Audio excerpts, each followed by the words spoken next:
ఈ రోజు session exclusive గా దాని మీద మీ డౌట్స్ ఏదున్నా కూడా you can feel free to ask today's guest. తమ్ముడు ఇంకా రాలేదు, నువ్వు హోస్ట్ మార్చొద్దు నిఖిల్, వన్స్ లైవ్ వచ్చాక మార్చు. ఇంకా లైవ్ వచ్చేసాను. యా, అందరికి నమస్కారం, వెల్కమ్ టు సుధీర్ టాక్స్. ఈరోజు పిల్లలకి మామూలుగా మనం వాళ్ళని అడిగామనుకోండి, చిన్నప్పుడు ఫస్ట్ చెప్పేది ఏంటంటే నేను ఇంజనీర్ అవుతా, డాక్టర్ అవుతా, లేకుంటే ఫస్ట్ నెక్స్ట్ వచ్చే క్వశ్చన్ ఏంటంటే ఐఏఎస్, ఐపీఎస్ ఇలాంటివి చెప్తూ ఉంటారు. అది కొంత ఏజ్ దాటిన తర్వాత వాళ్ళు ప్రిపేర్ అవుతారు. కొంతమంది ఆ తర్వాత నుంచి జస్ట్ వాళ్ళు స్ట్రీమ్ ఎంచుకొని ఇంజనీరింగ్ కి లేకుంటే ఇలా వెళ్ళిపోతారే కానీ ఆ ఐఏఎస్, ఐపీఎస్ అనేది అవ్వచ్చు, లేకుంటే పిల్లలకి చిన్నప్పటి నుంచి గవర్నమెంట్ సర్వీసెస్ మీద, అది ఏదైనా అవ్వచ్చు, ఐఏఎస్ అవ్వచ్చు, ఐపీఎస్ అవ్వచ్చు, లేకుంటే బ్యాంక్ ఎంప్లాయీ దగ్గర నుంచి ప్రతి ఒక్క సెక్టర్ లో అసలు గవర్నమెంట్ జాబ్స్ కి ఎలా ప్రిపేర్ అవ్వాలి, అది బీటెక్ వచ్చి గవర్నమెంట్ జాబ్స్ కి ఎలా ప్రిపేర్ అవడం కరెక్టా, లేకుంటే డిగ్రీ తీసుకొని ప్రిపేర్ అవడం కరెక్టా, లేకుంటే చిన్నప్పటి నుంచి వాళ్ళకి ఎటువంటి మైండ్ సెట్ ఉండాలనేది చాలా మంది తెలియదు. అసలు అంత ఎందుకండి, అసలు ఎన్ని గవర్నమెంట్ జాబ్స్ ఉన్నాయో చాలా వరకు ఐడియా కూడా లేదు. అలాంటి విషయాల్ని మీ ముందుకు తీసుకురావడానికి ఈ రోజు ఒక మనకి స్పెషల్ గెస్ట్ ఒకరు ఉన్నారు. సో గవర్నమెంట్ సర్వీస్ అన్నిటికీ ఎలా ప్రిపేర్ అవ్వాలి, పిల్లలకి ఎలాంటి మైండ్ సెట్ ఉండాలి, దాంతో పాటు గవర్నమెంట్ సర్వీసెస్ లో అసలు ఎన్ని సర్వీసెస్ ఉంటాయి, ఎన్ని జాబ్ ఆపర్చునిటీస్ ఉంటాయి, దాన్ని జాబ్ యొక్క సెక్యూరిటీ ఎలా ఉంటుంది, వాళ్ళ లైఫ్ సెటిల్మెంట్ ఎలా ఉంటుంది, వీటన్నిటి గురించి డిస్కస్ చేయడానికి we have a very best friend of mind, brother, and moreover engage లోనే సివిల్ ఆస్పిరెంట్స్ కి ఎలా అయినా ఒక ఫ్యూచర్ కల్పించాలి, వాళ్ళకి కరెక్ట్ గైడెన్స్ ఇవ్వాలని చెప్పి విజయవాడలో top most leading IAS academy director, Takshashila IAS academy director, is none other than doctor Durga Prasad garu, BSN Durga Prasad garu. Without any delay I would like to invite our today's guest, BSN Durga Prasad garu. Thank you so much for accepting and being with us, sir. It's our privilege to have you and please clear all the doubts. చాలా మందికి పిల్లలకి government jobs అంటేనే తెలియదు, కానీ my sincere request is అది చిన్నప్పటి నుంచి mind set ఎలా ఉండాలని దాని గురించి మనం మాట్లాడుకుందాం. Over to you sir, Durga Prasad గారు. Very good evening all, and thank you my friend Sudhir garu for inviting me for this session.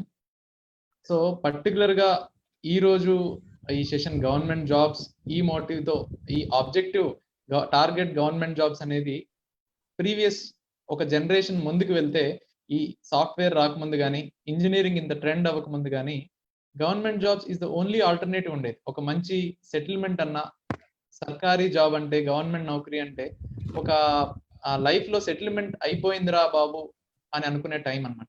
But when private sector ఎప్పుడైతే జూమ్ లో ముందుకు వచ్చిందో, సాఫ్ట్వేర్ కావచ్చు, హార్డ్వేర్ టెక్నాలజీస్ కావచ్చు, డిఫరెంట్ సెక్టర్స్ లో entrepreneurship కావచ్చు, ఎప్పుడైతే టెక్నాలజీ అనేది ఇంకొంచెం ముందుకెళ్ళిందో, సో ఈ గవర్నమెంట్ జాబ్స్ అనేవి తక్కువ ఉండటం వల్ల, కాంపిటీషన్ చాలా ఎక్కువ ఉండటం వల్ల ఈజీగా మనకి ప్రైవేట్ సెక్టర్ లో ప్లేస్మెంట్ రావడం, 5 డిజిట్ శాలరీ ఈజీగా చేతికి నెల వచ్చేసరికి ఈజీగా రావడం. సో దానివల్ల ఏంటంటే ఈ డెస్టినేషన్స్ అనేవి పిల్లలకి పేరెంట్స్ బేసిక్ గా చెప్పేది చిన్నప్పటి నుంచి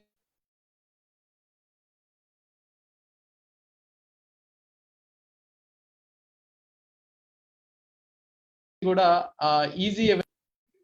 so what we have to understand is, particular గా మనం చిన్న ఏజ్ నుంచి కూడా ఈ మధ్య కాలంలో కార్పొరేట్ ఇన్స్టిట్యూషన్స్ కావచ్చు, స్కూల్స్ కావచ్చు, చాలా స్కూల్స్ లో majority of the schools are concentrating on maths, physics, chemistry, biology, these subjects rather than social studies and any other subject. ఈ సోషల్ స్టడీస్ అనే సబ్జెక్ట్ ని ప్రియారిటీ కన్నా తక్కువ లెవెల్లో యావరేజ్ సబ్జెక్ట్ గా పక్కకి తీసి లాస్ట్ లో ఎగ్జామ్స్ కి దగ్గరలో ఉన్నప్పుడు మాత్రమే మనం దాన్ని ఇంపార్టెంట్ క్వశ్చన్స్ వైజ్ గానో, లేకపోతే ఫాస్ట్ గా దాన్ని సిలబస్ కంప్లీట్ చేయడం గానో, అలా చేయడం వల్ల ఏంటంటే పిల్లలకి దీని యొక్క మెయిన్ ఇంపార్టెన్స్, అలాగే ఆర్ట్స్ సబ్జెక్ట్ దాని వాల్యూ, అసలు ఆర్ట్స్ చదువుకుంటే ఎక్కడికి వెళ్తాము అనేది వాల్యూ కూడా పిల్లలకి తెలియడం అనేది చాలా చాలా దూరమైన విషయం. ఇంకా దాని ఆపర్చునిటీస్, అసలు ఆర్ట్స్ సబ్జెక్ట్స్ నాకు ఇంట్రెస్ట్ అయితే, ఒకవేళ నాకు జాగ్రఫీ కానీ, హిస్టరీ కానీ, సివిక్స్ కానీ, పాలిటిక్స్, ఎకనామీ కానీ ఇలాంటి సబ్జెక్ట్ నాకు ఇంట్రెస్ట్ స్టూడెంట్ అని చెప్తే చాలా మంది కూడా దాన్ని డిసప్పాయింట్ చేసేలాగా ఎంకరేజ్ చేయకుండా ఇంకొక అరే ఈ ఆర్ట్స్ అంటే వేస్ట్, చదువు రాని వాళ్ళు తీసుకుంటారు, ఇలా డిస్కరేజ్ చేసే యాటిట్యూడ్ అనేది సొసైటీలో చాలా మంది దగ్గర ఉంది. బికాస్ చాలా మందికి ఈ ఎవెన్యూస్ ఆర్ట్స్ చదివితే గవర్నమెంట్ జాబ్ లో ఏం జాబ్స్ ఉంటాయి అనేది కూడా చాలా మందికి అవేర్నెస్ లేదు. ఈవెన్ చెప్పాలి అంటే చాలా మందికి మన సొసైటీలో ఎంతమందికి న్యూస్ పేపర్ కరెక్ట్ గా చదివే వాళ్ళు ఉన్నారో కూడా తెలియదు. సో రెగ్యులర్ గా న్యూస్ పేపర్ చదివే వాళ్ళకి, ఆల్రెడీ ఆర్ట్స్ ఫీల్డ్స్ లో ఉన్న వాళ్ళకి, లైక్ టీచర్స్ కొంతమంది కావచ్చు, గవర్నమెంట్ ఎంప్లాయీస్ కొంతమంది కావచ్చు, బ్యూరోక్రాట్స్ కొంతమంది కావచ్చు, వాళ్ళ పిల్లల్ని డెఫినెట్ గా ఈ పర్టికులర్ ఫీల్డ్ లోనే మా పిల్లలు ఉండాలని చెప్పేసి చిన్నప్పటి నుంచి మోటివేట్ చేసి, చిన్నప్పటి నుంచి అదే ఫీల్డ్ లో చేసి, ఈ రోజు చాలా మంది ఐఏఎస్లు గాను, ఐపీఎస్లు గాను, డిఫరెంట్ బ్యాంకింగ్ కెరియర్స్ లో కావచ్చు, ఆర్బీఐ లో కావచ్చు, సెంట్రల్ సెక్రటేరియట్ లో కావచ్చు, ఇలా డిఫరెంట్ పొజిషన్స్ లో ఐఎఫ్ఎస్ ఆఫీసర్స్ గా కావచ్చు సెటిల్ అయి ఉన్నారు. So it all happen not because of simple గా ఒక లక్ బేస్ అవ్వలేదు. It's all efforts by years. So వీటన్నిటికీ కూడా మనం మాట్లాడుకోవాలంటే ఫస్ట్ ఫౌండేషన్ పడేది స్కూలింగ్. చిన్నప్పుడు పిల్లలు బాగా ఆస్పిరేషన్స్ తోనే ఉంటారు. లైక్ నేను ఐఏఎస్ అవుతాను, నేను సైంటిస్ట్ అవుతాను ఇలా. బట్ హౌ ఫార్, ఎంతమంది ఆ పిల్లలకి మనం కరెక్ట్ గైడెన్స్ ఇస్తున్నాం? ఓకే, ఇలా చేస్తే అట్లీస్ట్ అదెందుకు, నేను చాలా మంది 10th క్లాస్ అయిన పిల్లలతో ఇంటరాక్ట్ అవుతుంటాను, వాళ్ళకి ఫ్రీ కౌన్సిలింగ్ సెషన్స్ మనం ఇస్తుంటాం.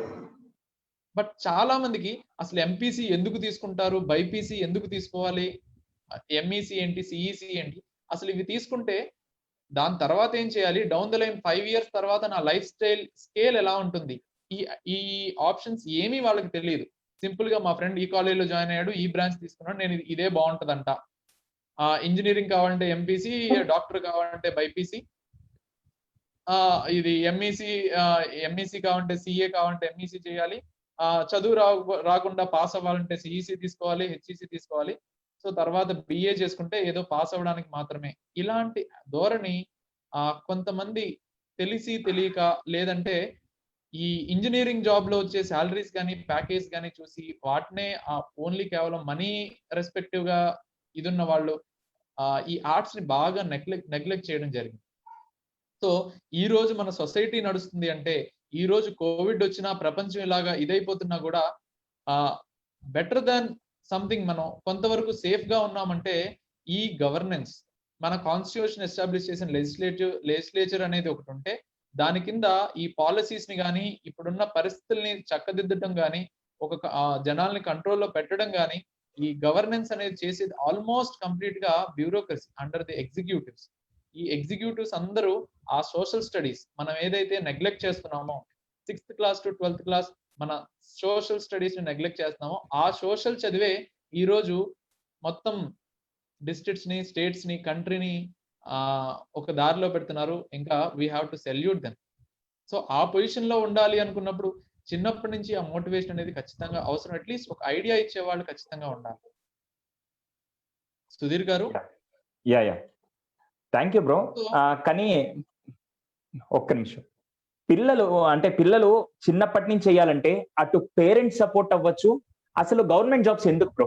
ఫస్ట్ నాకు ఒకటే బ్రదర్, నా క్వశ్చన్ ఏంటంటే, గవర్నమెంట్ జాబ్స్ ఎప్పుడు ఐడియా వస్తుందంటే వాళ్ళు ఇంటర్మీడియట్ అయిపోయి డిగ్రీకి వచ్చాక గవర్నమెంట్ జాబ్ మీద ఒక ప్రిపరేషన్ ఉంటుంది, కానీ చిన్నప్పటి నుంచి అటు పేరెంట్స్ కానీ అటు పిల్లలు కానీ వాళ్ళకి అసలు గవర్నమెంట్ జాబ్ అనే థాటే రాదు.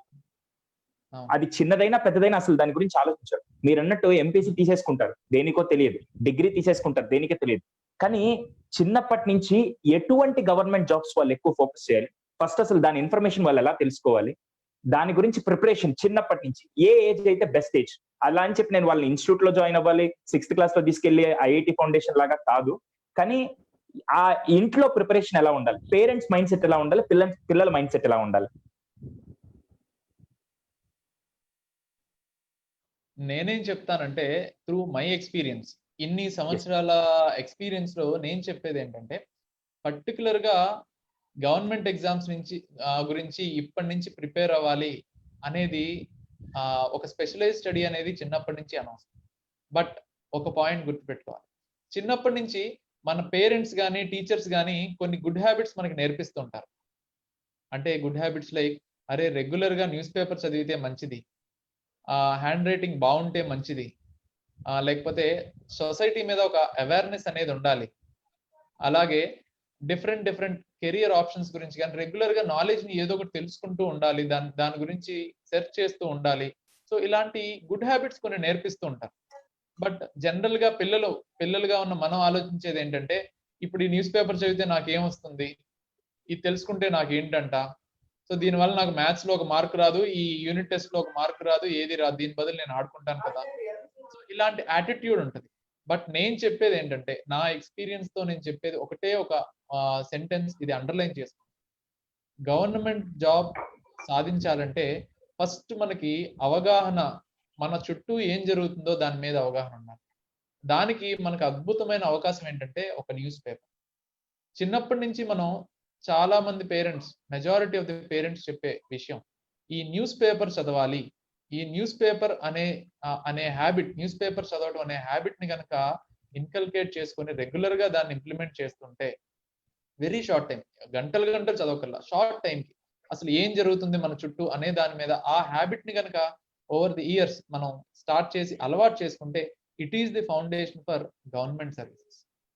గవర్నమెంట్ సర్వీసెస్ లో మెయిన్ గా అసలు గవర్నమెంట్ జాబ్ ఎందుకు, అల్టిమేట్ గా నేను ఐ హ్యావ్ టు సస్టైన్, నాకు ఒక లైఫ్ సెటిల్ అవ్వాలి, నేను ఒక ఆపర్చునిటీ, నేను చదువుకున్న చదువుని యూటిలైజ్ చేయాలి, అది సొసైటీకి సర్వీస్ చేయాలా లేకపోతే మనీ ఎర్న్ చేయాలా. సో ఒక్కొక్కరికి ఒక్కొక్క ఇంట్రెస్ట్ ఉంటుంది. కొంతమందికి మనీ ఎర్న్ చేయడం అనేదే వాళ్ళ హైయెస్ట్ ప్రియారిటీ, కొంతమందికి అరే నాకు సర్వీస్ చేయాలి అనే మోటివ్ ఒకటి ఉంటుంది, కొంతమందికి satisfaction is the prime importance, అరే మనీ కాదు ఇది కాదు, నేను చేసే వర్క్ ఏంటి, అది ఎంతవరకు నేను ఏం చేయగలుగుతున్నాను. కొంతమందికి అరే నేను ఈ లైఫ్ నేను ఉన్నందుకు నేనేం చేస్తాను, చనిపోయే లోపు నేనేం చేస్తున్నాను. కొంతమందికి కొన్ని అంబిషన్స్ ఇంకా డిఫరెంట్ గా ఉంటాయి, నేను చనిపోయేటప్పుడు నా ఒంటి మీద ఫ్లాగ్ కప్పబడాలి, ఇలాంటి ఆస్పిరేషన్స్ ఉన్న వాళ్ళు చాలా మంది ఉన్నారు. సో డిఫరెంట్ థింగ్స్, ఒక్కొక్క ఆస్పిరేషన్స్ పక్కకు పెడితే first thing government job and private job comparison చేసుకుంటే, I'm not talking about private job తక్కువ అని నేను ఎప్పుడూ చెప్పట్లేదు, బట్ ఎవరి ఇంట్రెస్ట్ వాళ్ళకి. బట్ గవర్నమెంట్ జాబ్ అనేది సర్వీస్ మోటివ్ గా తీసుకుంటే, ఫర్ ఎగ్జాంపుల్ నేను జనాలకి సర్వీస్ చేయాలి, నేను డబ్బు సంపాదించి సర్వీస్ చేయాలంటే ఎంతవరకు చేయగలం, ఎన్ని లక్షల కోట్లు మనం సంపాదించి జనాలకి సేవ చేయగలం. కానీ ఒక గవర్నమెంట్ సర్వీస్ లో నేనుంటే నేను పెట్టే సంతకంతో చాలా మంది జెన్యూన్ ఇంట్రెస్ట్ ఇబ్బంది పడే వాళ్ళకి నేను హెల్ప్ చేయొచ్చు. ఒక ఫ్యామిలీ కాదు, ఒక ఏరియా కాదు, ఒక సొసైటీ కాదు, ఒక డిస్ట్రిక్ట్ లెవెల్లో నా సంతకం ఇన్ఫ్లుయెన్స్ చేస్తుంది, ఒక స్టేట్ లెవెల్లో నా సంతకం ఇన్ఫ్లుయెన్స్ చేయొచ్చు. That is the value of government job. So ఆ గవర్నమెంట్ జాబ్స్ కి పర్టికులర్ గా ఇప్పటి నుంచి ఇలా ప్రిపేర్ అవ్వాలి అలా ప్రిపేర్ అవ్వాలి అనే దానికన్నా school education is the prime important foot step for these government jobs అండి. సో పర్టికులర్ గా డిఫరెన్సెస్ కి వస్తే, గవర్నమెంట్ జాబ్ లో మెయిన్ ఉండేది సెక్యూరిటీ. చాలా మంది దీని మీద క్రిటిసిజం చేసేవాళ్ళు ఉన్నారు, గవర్నమెంట్ జాబ్ అంటే పని పాట లేదు, 9 o'clock వెళ్తారు, 5 o'clock వచ్చేస్తారు, పని జరిగేది చాలా తక్కువ, పైన వాళ్ళ ప్రెషర్ ఎక్కువ ఉంటుంది, ఇన్ఫ్లుయెన్సెస్ కింద పనిచేయాల్సి ఉంటుంది, వాళ్ళ ప్రెషర్ ఉంటుంది, స్ట్రెస్ ఉంటుంది, మనం చేయాలనుకున్నది చేయలేము. సో గవర్నమెంట్ జాబ్ లోకి వెళ్ళాలంటే లంచాలు ఇవ్వాలంట, డబ్బులు ఇస్తేనే జాబ్లు వస్తాయంట. ఇలాంటి మిత్స్ అనేవి చాలా చాలా నెంబర్ ఆఫ్ పీపుల్ ఉంటాయి. బట్ నేను చెప్పేది ఏంటంటే, చాలా మంది సొసైటీలో lower middle class, very poor standards నుంచి కూడా ఈ రోజు సొసైటీలో చీఫ్ సెక్రటరీ లెవెల్ దాకా వెళ్ళిన వాళ్ళు, డీజీపీ దాకా వెళ్ళిన వాళ్ళు ఉన్నారు, అలాగే క్యాబినెట్ సెక్రటరీ ర్యాంక్ వరకు వెళ్ళిన వాళ్ళు ఉన్నారు, ఇది గవర్నమెంట్ హాస్టల్స్ లో చదువుకున్న వాళ్ళు కూడా. సో పాయింట్ ఈజ్, మన నాలెడ్జ్ మనం ఎంతవరకు యూటిలైజ్ చేసుకుంటున్నాం అనేది పాయింట్. సో గోల్ సెట్టింగ్ అనేది చాలా సార్లు సుధీర్ గారు మీ లెక్చర్స్ లో కూడా నేను విన్నాను, గోల్ సెట్టింగ్ అనేది చాలా ఇంపార్టెంట్. ఎందుకు అంటే చిన్నప్పటి నుంచి మనం చదువుతుంటాం, డిగ్రీ అనేది అట్ ఎనీ స్టేజ్ కంపల్సరీ.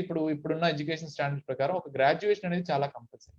ఒకటి నేను చెప్తాను, ఒక కానిస్టేబుల్, ఒక గ్రూప్ 4 ఉద్యోగం కావాలన్నా సరే డిగ్రీ అయిన వాడే, అలాగే ఒక ఐఏఎస్ అవ్వాలన్నా వాళ్ళే, ఒక కానిస్టేబుల్ అవ్వాలన్నా జనరల్ గా అదే ఎడ్యుకేషన్ మనం చేస్తాం, అదే ఒక ఐపీఎస్ అవ్వాలన్నా అదే డిగ్రీ కంప్లీట్ చేసి వెళ్తాం. బట్ నేను చెప్పేది ఏంటంటే, ఈ utilisation of time and aiming high, ఈ 2 ఆస్పెక్ట్స్ మనం ఎప్పుడైతే ఒక ప్రాపర్ గైడెన్స్ కింద పెడతామో ఖచ్చితంగా ఆ టైం అనేది యూటిలైజేషన్ లోకి వస్తుంది. ఒక కానిస్టేబుల్ గా చేసిన వాడు ఆ రోజుకి 24 గంటలే ఉంటాయి. ఐపీఎస్ కి ప్రిపేర్ అయ్యే వాళ్ళకి కూడా రోజుకి 24 గంటలే ఉంటాయి. ఈ రోజుకి 24 గంటలు ఎవరు ఎలా ప్లాన్ చేసుకుంటున్నారు అనే దాన్ని బట్టే వాళ్ళు గ్రాడ్యుయేషన్ అయిన తర్వాత వాళ్ళ లైఫ్ డిసైడ్ అయ్యేది. సో ఆ టైం యూటిలైజేషన్ ఏదైతే ఉందో మనం ఎలా చేసుకుంటున్నాం అనేది చాలా ఇంపార్టెంట్. చాలా మందికి ఉంటాయి కొన్ని డిఫరెంట్ అంటే ఎవరు తప్పుగా అనుకోవద్దు. చాలా మంది దీని గురించి తప్పుగా మాట్లాడుతూ ఉంటారు, చేతకాక మాట్లాడుతూ ఉంటారు అని నేను అంటాను. అంటే ఐ మీన్ వాళ్ళు చేయలేక దాన్ని చాలా తక్కువ చేసి మాట్లాడుతుంటారు. నాకు గవర్నమెంట్ జాబ్ అంటే నాకు అంత ఇది లేదు, అందులో కరప్షన్ ఉంటది, లేకపోతే అది సరిగ్గా వర్క్ ఉండదు, ఇలా డిఫరెంట్ మిత్స్ చెప్తా ఉంటారు. కొంతమంది వాళ్ళు చేయలేని దాన్ని కొంచెం తక్కువ చూపించడం అలవాటు అనమాట. సో దానివల్ల ఏంటంటే ఎదుటి వాళ్ళు ఆ ఇన్ఫ్లుయెన్స్ లో పడి దీన్ని ఇంకో రకంగా అర్థం చేసుకుంటారు. బట్ నేను చెప్పేది ఏంటంటే వీ హ్యావ్ టు అసెస్. పక్కన వాళ్ళు చెప్పేది ఎంత అనేది పక్కకు పెడితే what is reality, we have to compare. మన అనాలిసిస్ ఏంటి ఒక సబ్జెక్ట్ మీద, మన అనాలిసిస్ ఏంటి ఒక ఆప్షన్ మీద అనేది చాలా ఇంపార్టెంట్. ప్రతి ఒక్కరికి కామన్ సైజ్ షర్ట్ ఫిట్ అవ్వకపోయినట్టే ప్రతి ఒక్కళ్ళ ఇంట్రెస్ట్ వేరుంటాయి, ప్రతి ఒక్కళ్ళ ఆలోచనలు రకరకాలుగా ఉంటాయి, ప్రతి ఒక్కళ్ళ satisfaction and happiness different things మీద ఉంటుంది. సో నేను ఎలా హ్యాపీనెస్ పొందుతాను, అలాగే నేను ఎందులో సాటిస్ఫై అవుతాను, నేను ఎందులో అయితే హ్యాపీగా ఉంటాను అనేది ఒక ఇండివిజువల్ చూస్ చేసుకోవాలి. అది పేరెంట్స్ వల్ల కాదు, చెప్పే మీ వల్ల నా వల్ల కూడా అస్సలు కాదు. ఒక ఇండివిజువల్ కి ఓవరాల్ గా ఒక కాంపిటేటివ్ స్పియర్ లో, ఈ కాంపిటేటివ్ వరల్డ్ లో ఇన్ని రకాల ఆప్షన్స్ ఉంటాయి. ఆ ఆప్షన్స్ నుంచి మీరు చూస్ చేసుకోవాలి అనే దాని మీద పిల్లలకి గనక మనం ప్రాపర్ గైడెన్స్ ఇస్తే వాళ్ళు చూస్ చేసుకున్న దాంట్లో డెఫినెట్ గా వాళ్ళు ఇంట్రెస్ట్ తో కష్టపడతారు. నా ఇంట్రెస్ట్ మీద బాబు నువ్వు ఇది చెయ్యి అనేది కాదు. వాళ్ళు చేస్తానన్న దాన్ని మనం ఎంకరేజ్ చేస్తే they will be in a position. Do or die అనే స్టేజ్ దాకా వెళ్ళే ఆస్పిరెంట్స్ నా దగ్గర చాలా మంది ఉన్నారు. Nice bro. అలాగే సార్ ఒక చిన్న విషయం, ఫస్ట్ మీరు అన్నట్టు ఒక మిత్ ఏంటంటే ఐఏఎస్ ఐపీఎస్ కి ప్రిపేర్ అయిన తర్వాత అది రాకపోతే ఇంకా లైఫ్ లేదు, ఇంకా మళ్ళీ ఏ గవర్నమెంట్ సర్వీస్ రాదు మీకు అని ఒక మిత్ ఉంది. నాకు తెలిసి మనం కనుక దానికి ప్రిపేర్ అయితే ఒకవేళ ఐఏఎస్ ఐపీఎస్ కాకుండా దాంట్లో చాలా స్టేజెస్ ఉంటాయి. దాంట్లో ఇక్కడ ఉండే వాళ్ళకి చాలా మంది తెలియదు. మనకి తెలిసింది ఏంటంటే ప్రిలిమ్స్ మెయిన్స్ ఉంటాయి, దాని తర్వాత ఇంటర్వ్యూ ఉంటుంది, దాన్ని బేస్ చేసుకుని జాబ్ వస్తుందని ఇక్కడ వరకే తెలుసు. కాకుంటే మీ సైడ్ నుంచి నాకు కావాల్సిన ఇన్పుట్స్ ఏంటంటే ఒక్కసారి మన ఐఏఎస్ ఐపీఎస్ అని టార్గెట్ సెట్ చేసుకొని దానికోసం ప్రిపేర్ అయిన తర్వాత అసలు అది మిస్ అయితే దాని తర్వాత ఎన్ని జాబ్స్ కి మనం ఆ కంటెంట్ మనకు ఉపయోగపడుతుంది, ఎన్ని జాబ్స్ కి ఈ కంటెంట్ మనం ప్రిపేర్ అయిన కంటెంట్ ఎన్ని జాబ్స్ కి మనం అప్లై చేయొచ్చు, దాని గురించి కొద్దిగా ఇన్ఫర్మేషన్ ఇస్తారు? యా డెఫినెట్లీ అండి. సో సివిల్ సర్వీసెస్ ఎగ్జామ్ అనేది ఏంటంటే కామన్ గా, అంటే జనరల్ గా మనందరికీ తెలిసిన కామన్ ఎగ్జాంపుల్ చెప్పాలంటే ఇంటర్లో చాలా మంది ఎంపీసీ తీసుకుంటారు, లేదంటే బైపీసీ తీసుకుంటారు. దాంతో పాటు ఐఐటి జేఈ కోచింగ్ అని ఇలా డిఫరెంట్ ఆప్షన్స్. ఇక్కడ ఐఐటి కోచింగ్ కనుక నేను తీసుకుంటే అందులో ఉండే subjects maths, physics and chemistry. అలాగే ఎంసెట్ ఎగ్జామ్ కి కూడా ఉండేది సేమ్ ఎగ్జామ్. సో ఈ సబార్డినేట్ ఎగ్జామ్స్, నేను ఐఐటి కోచింగ్ కనుక తీసుకుంటే నేను ఎంసెట్ కానీ డిఫరెంట్ సెట్స్ యూనివర్సిటీస్ పెట్టే ఎగ్జామ్స్ కానీ నేను ఐఐటి సిన్సియర్ గా నేను ప్రిపేర్ అయితే మిగతా కాంపిటేటివ్ ఎగ్జామ్స్ ఎంసెట్, విట్సెట్, ఈ డిఫరెంట్ సెట్ ఎంట్రన్సెస్ ఉన్నాయో అవి నేను చాలా ఈజీగా క్లియర్ చేయగలుగుతాను. Because the standard of examination is based అనమాట. వేర్ ఈ ఐఐటితో కంపేర్ చేస్తే మిగతా అన్ని కొంచెం ఈజీగా ఉంటాయి, బట్ సబ్జెక్ట్ అనేది same.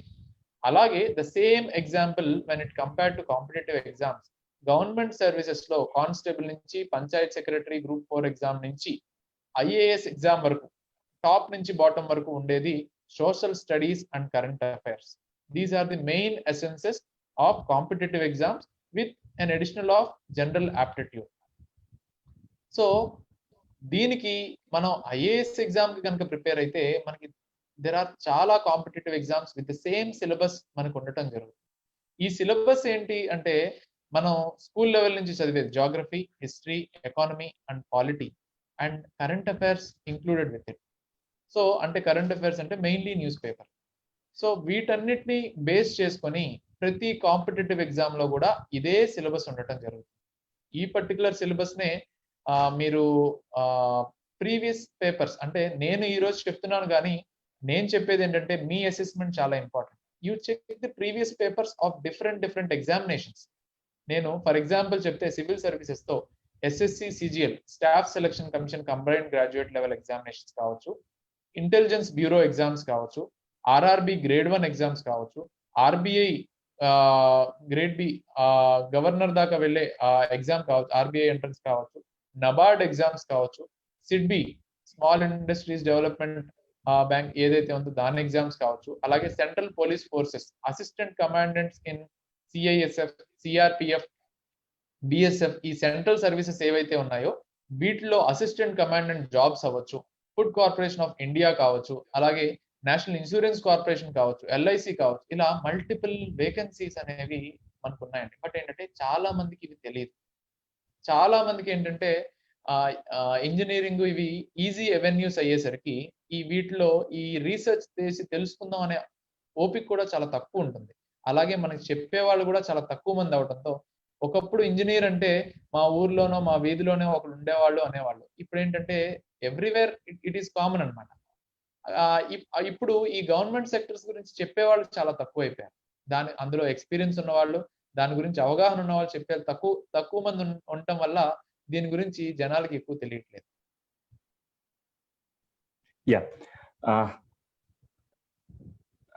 And one second brother, దీంతో పాటుగా ఏదైతే ఇప్పటిదాకా నేను ఎగ్జామ్స్ చెప్పానో దీంతో పాటుగా బ్యాంకింగ్ సెక్టర్ లో కావచ్చు, అలాగే రైల్వే సెక్టర్ లో కావచ్చు, డిఫరెంట్ స్టేట్ గవర్నమెంట్స్ లో గ్రూప్ 1, గ్రూప్ 2, ఈ గ్రూప్ 4 ఎగ్జామ్స్ కావచ్చు, పంచాయత్ సెక్రటరీ ఎగ్జామ్, ఈ డిఫరెంట్ ఎగ్జామ్స్ అన్ని కూడా బేస్డ్ ఆన్ ఈ social studies, civil services syllabus తోనే ఉంటాయి. సో అందుకనే మనం ప్రిపేర్ అయ్యేటప్పుడు యూజువల్లీ మనం హయ్యర్ దానికి ఎయిమ్ చేసి సిన్సియర్ గా ప్రిపేర్ అయితే we will always be grateful.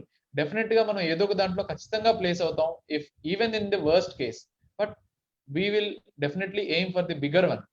Hopefully by God's grace and a pinch of luck definite గా మనం మంచి సర్వీస్ లో ఉంటాం. Thank you so much Durga Prasad garu. And participants మీకు ఏదైనా క్వశ్చన్స్ ఉంటే just get ready. Next Sai Varshitha garu రెడీగా ఉండండి. దానికంటే ముందు ఒక చిన్న క్వశ్చన్ బ్రదర్. చాలా మందికి మీరు అన్నట్టు ఒక మిత్ ఏంటంటే వాళ్ళ గవర్నమెంట్ సర్వీస్ అవి ఐఏఎస్ ఐపీఎస్ మనకి రావు, ఆ గవర్నమెంట్ సర్వీసులన్నీ మనకి రావు అని చెప్పి దాన్ని చులకనగా చూడడం ఒకటి, ప్లస్ ఆ మిత్ లోనే they are not giving their effort, they are not putting their efforts, they are not focusing on that. ఇలాంటి వాళ్ళకి మీ సైడ్ నుంచి ఎలాంటివి ఇస్తారు?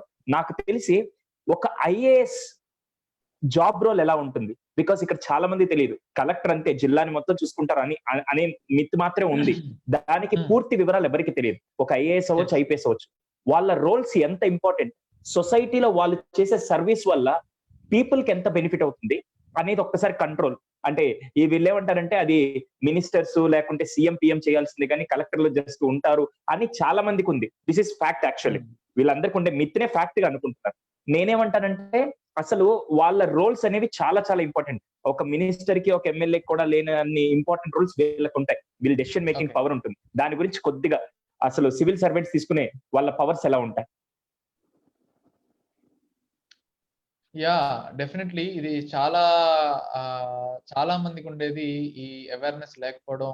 చాలా మంది ఏంటంటే డిఫరెంట్ వాళ్ళకున్న ఎజమ్స్ బట్టి, అలాగే సినిమాలు మెయిన్ గా చూసిన తర్వాత సింగం సినిమాని చూసి అలాగే ఇంకో సినిమా చూసి ఓకే ఇలా ఉంటుందేమో, ఘర్షణ సినిమా చూసి పోలీసు వాళ్ళు ఇలా ఉంటారు, ఇలా డిఫరెంట్ థింగ్స్ ఉంటాయి. ఆ ఇన్స్పిరేషన్స్ కావచ్చు, ఇది కావచ్చు, బట్ కొంతవరకు దాన్ని కన్సిడర్ చేయొచ్చు. కానీ బట్ రియాలిటీలోకి వస్తే చాలా మందికి తెలియదు ఏంటంటే ఒక కలెక్టర్ ఏం చేయొచ్చు అనే దాని మీద ఇట్స్ నాట్ ఒక సింగిల్ ఒక 1 or 2 minutes లో నేను చెప్పలేకపోవచ్చు. బట్ అంటే నేను దాని వాల్యూ గురించి చెప్తాను.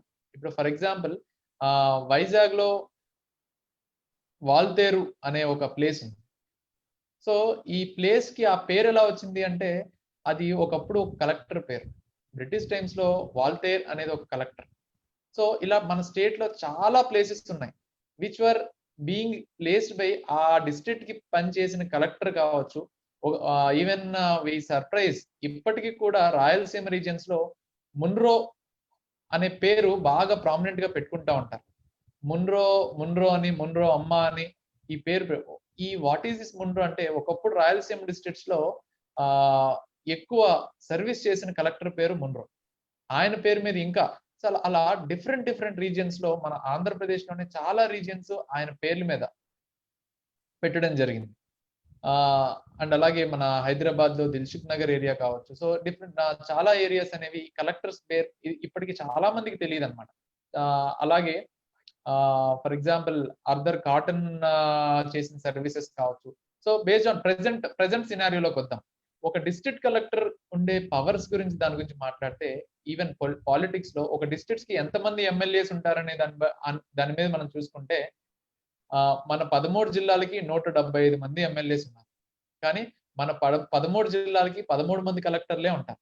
ఆ ఆ డిస్ట్రిక్ట్ కి ఆ కలెక్టర్ మాత్రమే ప్రథమ పౌరుడు. And he is the district magistrate కూడా. మెజిస్టీరియల్ పవర్స్ కూడా ఒక కలెక్టర్ కి ఉండడం జరుగుతుంది. He is the controller of the complete district including the law and order. ఆ లా అండ్ ఆర్డర్ కుండే, ఫర్ ఎగ్జాంపుల్ మనం ఐపీఎస్ అని ఏదైతే అంటుంటామో, ఒక ఎస్పీ గారు, సూపరింటెండెంట్ ఆఫ్ పోలీస్ గారు ఆ డిస్ట్రిక్ట్ మొత్తానికి లా అండ్ ఆర్డర్ కంట్రోల్ చేస్తుంటారు. ఈవెన్ ఆ SP garu he is answerable to the collector in a single department. అంటే కలెక్టర్ గారి దగ్గర 40 to 46 డిపార్ట్మెంట్స్ ఏవైతే ఉంటాయో, ఇరిగేషన్ కావచ్చు, అగ్రికల్చర్ కావచ్చు, రెవెన్యూ కావచ్చు, అలా అన్ని డిపార్ట్మెంట్స్ లో లా అండ్ ఆర్డర్ అనేది ఒక మోస్ట్ ఇంపార్టెంట్ డిపార్ట్మెంట్. అది కూడా కలెక్టర్ గారు ఆ డిపార్ట్మెంట్స్ లో ఒక single department. So each and every, even political meeting, జిల్లా పరిషత్ మీటింగ్స్ కావచ్చు, వీటన్నిటికీ చైర్ ఎవరు చేస్తారంటే కలెక్టర్ గారు, ఆ డిస్ట్రిక్ట్ కలెక్టర్ గారు చేస్తారు. అండ్ కంటింజెన్సీస్ ఏమైనా వచ్చినప్పుడు ఈ స్టేట్ కి, ఫర్ ఎగ్జాంపుల్ ఇప్పుడు కరోనా అనేది వరల్డ్ వైడ్ పాండమిక్ గా ఉంది, కానీ ఫర్ ఎగ్జాంపుల్ ఏదైనా రీజియన్ కి, ఒక డిస్ట్రిక్ట్ కి ఫ్లడ్స్ వచ్చినాయి. సో ఆ ఫ్లడ్స్ వస్తే ఇమీడియట్ గా ఆ district collector will be the prime one to contact, or దాని గురించి చూసుకోవాల్సింది first district collector. He can withdraw ఎంత అమౌంట్ కావాలన్నా, crores of rupees he can receive from the contingency fund of this particular state. ఆయన ఒక single signature చేసి, ఈ disasters వచ్చినప్పుడు వీటి మీద సింగిల్ సిగ్నేచర్ తో he can withdraw crores of rupees from the government account. That much powers. And అలాగే మన ఏమంటారు, ఇది ఓపెన్ గా కాదు కానీ యూజువల్లీ వి సే, ఒక సిగ్నేచర్ తో it changes generations of lifes. అంటే ఒక ఫ్యామిలీ యొక్క ఫేట్ ని మార్చేయచ్చు ఒక సింగిల్ సిగ్నేచర్ తో. అండ్ అలాగే సెంట్రల్ గవర్నమెంట్ ఏదైతే పాలసీస్ పెడుతూ ఉంటుందో, డిఫరెంట్ పాలసీస్, గరీబ్ కళ్యాణ్ కావచ్చు, ఈ మనం ఏదైతే చూస్తున్నాం, అన్ని ప్రోగ్రామ్స్ ని ఇంప్లిమెంట్ చేయడానికి ఎగ్జిక్యూటివ్ లో హెడ్ గా ఉండేది కలెక్టర్ గారు. సో డిఫరెంట్ డిపార్ట్మెంట్స్ ని కోఆర్డినేట్ చేయించేది కలెక్టర్ గారు. సో ఈవెన్ మన మెడికల్ డిపార్ట్మెంట్ అవ్వచ్చు, గవర్నమెంట్ హాస్పిటల్స్ అవ్వచ్చు, everything under the district is control of district collector. అలాగే మనం జనరల్ గా చూస్తుంటాము, కలెక్టర్ అంటే ఇన్ని కార్లు ఉంటాయి, కలెక్టర్ బంగ్లా పెద్దగా ఉంటది. నిజమే, కలెక్టర్ గారికి ఒక రోజుకి 3 కార్లు, 3 డ్రైవర్లు రెడీగా ఉంటారు. అంటే ప్రతి 8 గంటలకి ఒక డ్రైవర్, ఒక కారు రెడీగా ఉంటారు. దాని మీనింగ్ ఏంటంటే కారు వేసుకొని తిరుగుతారని కాదు. 24 గంటల్లో ఏ ఇది వచ్చినా, ఒక బాధ్యతగా ఏ టైంలో అయినా ఏది ఇది వచ్చినా సరే ఇమీడియట్ గా కలెక్టర్ రెస్పాండ్ అవ్వాలి అని చెప్పేసి 24 గంటలు రౌండ్ ది క్లాక్ కలెక్టర్ గారికి అవి అవైలబిలిటీలో ఉండటం జరిగింది. సో మనకి చూసేది ఒకటి, బట్ కలెక్టర్ అంటే పవరే కాదు, బాధ్యత అని తెలుసుకున్న వాళ్ళు ఎక్కువ సర్వీస్ చేస్తుంటారు. సో ఈ సర్వీసెస్ కి ఇంత పవర్ అంటారు. ఇంకా లిటరల్ గా చెప్పాలి అంటే, ఈ పవర్ ని మనం ఎజ్యూమ్ చేయాలి అంటే ఒకసారి మనం ఆలోచించుకోవాలి. ఒక 30,000 40,000 జీతం తెచ్చుకోవడానికి మనం ఇంజనీరింగ్ సీట్ తెచ్చుకొని, ప్లేస్మెంట్ తెచ్చుకొని కష్టపడుతుంటే, మనం ఒక ఐఏఎస్ తెచ్చుకుంటే మనం ఏం చేయొచ్చు, ఎలా ఉంటుంది, how can we serve the nation and the people. మనం ఒక మంచి సాఫ్ట్వేర్ జాబ్, మంచి ఈ జాబ్ తెచ్చుకొని, అంటే నేను ఆ జాబ్స్ తక్కువ అని నేను చెప్పట్లేదు, బట్ సర్వీస్ చేయాలి అని మోటివ్ ఉన్న పిల్లలకి చిన్నప్పటి నుంచి కూడా నేను చెప్తున్నాను, మీరు సర్వీస్ చేయాలనుకుంటే మీరు నెలకు ఒక 10 లక్షలు సంపాదిస్తే మీరు ఎంత సర్వీస్ చేయగలరు, అదే మీరు ఒక కలెక్టర్ జాబ్ ఎజ్యూమ్ చేసుకొని సాధిస్తే ఎంత సర్వీస్ చేయగలరు అనేది మీరు ఒక కంపారిజన్ చేసుకుంటే అప్పుడు మీకు అర్థం అవుతుంది. Bro, that's really fantastic. నేను చెప్పకూడదు కానీ ఒక చిన్న విషయం, నేను నెల్లూరులో మా కలెక్టర్ గారి యొక్క బంగ్లాకి వెళ్ళాను. యాక్చువల్గా ఒక రోజు అపాయింట్మెంట్ వెళ్ళాను. I was simply amazed. అసలు అంటే అప్పుడు నేను అనుకున్నాను, అబ్బా ఇంత లైఫ్ ఉంటుందని. కానీ ఒక 2 days సార్తో పాటు ట్రావెల్ చేయాల్సి వచ్చింది ఒక ప్రాజెక్ట్ మీద. ఆయనతో తిరిగిన తర్వాత ఆ ట్రావెలింగ్ లో I got to know his responsibilities, I got to know his duties, I got to know his power. ఇదంతా నేను అప్పుడు తెలుసుకున్న తర్వాత బా ఎంత డిఫరెంట్ గా సర్వీస్ చేస్తున్నారు అప్పుడు అనిపించింది. సో మీరు అన్నట్టు ఆ కలెక్టర్ బంగ్లా అవన్నీ ఒక్కసారి వీళ్ళు, I strongly prefer one thing, that వీళ్ళని ఏం చెప్తానంటే ఏదైనా మీరు ఏదైనా ప్రొఫెషన్ లోకి వెళ్ళాలంటే అప్పుడప్పుడు వాళ్ళని వెళ్ళి కలుస్తూ ఉండండి. వీలైతే వాళ్ళని ఎప్పుడైనా ఇంటరాక్ట్ అవుతున్నప్పుడు ఖచ్చితంగా వీళ్ళు పెట్టుకున్న గోల్ మాక్సిమం దానికి రీచ్ అవ్వడానికి ఛాన్స్ ఉంటాయని నేను అంటాను. What do you say bro?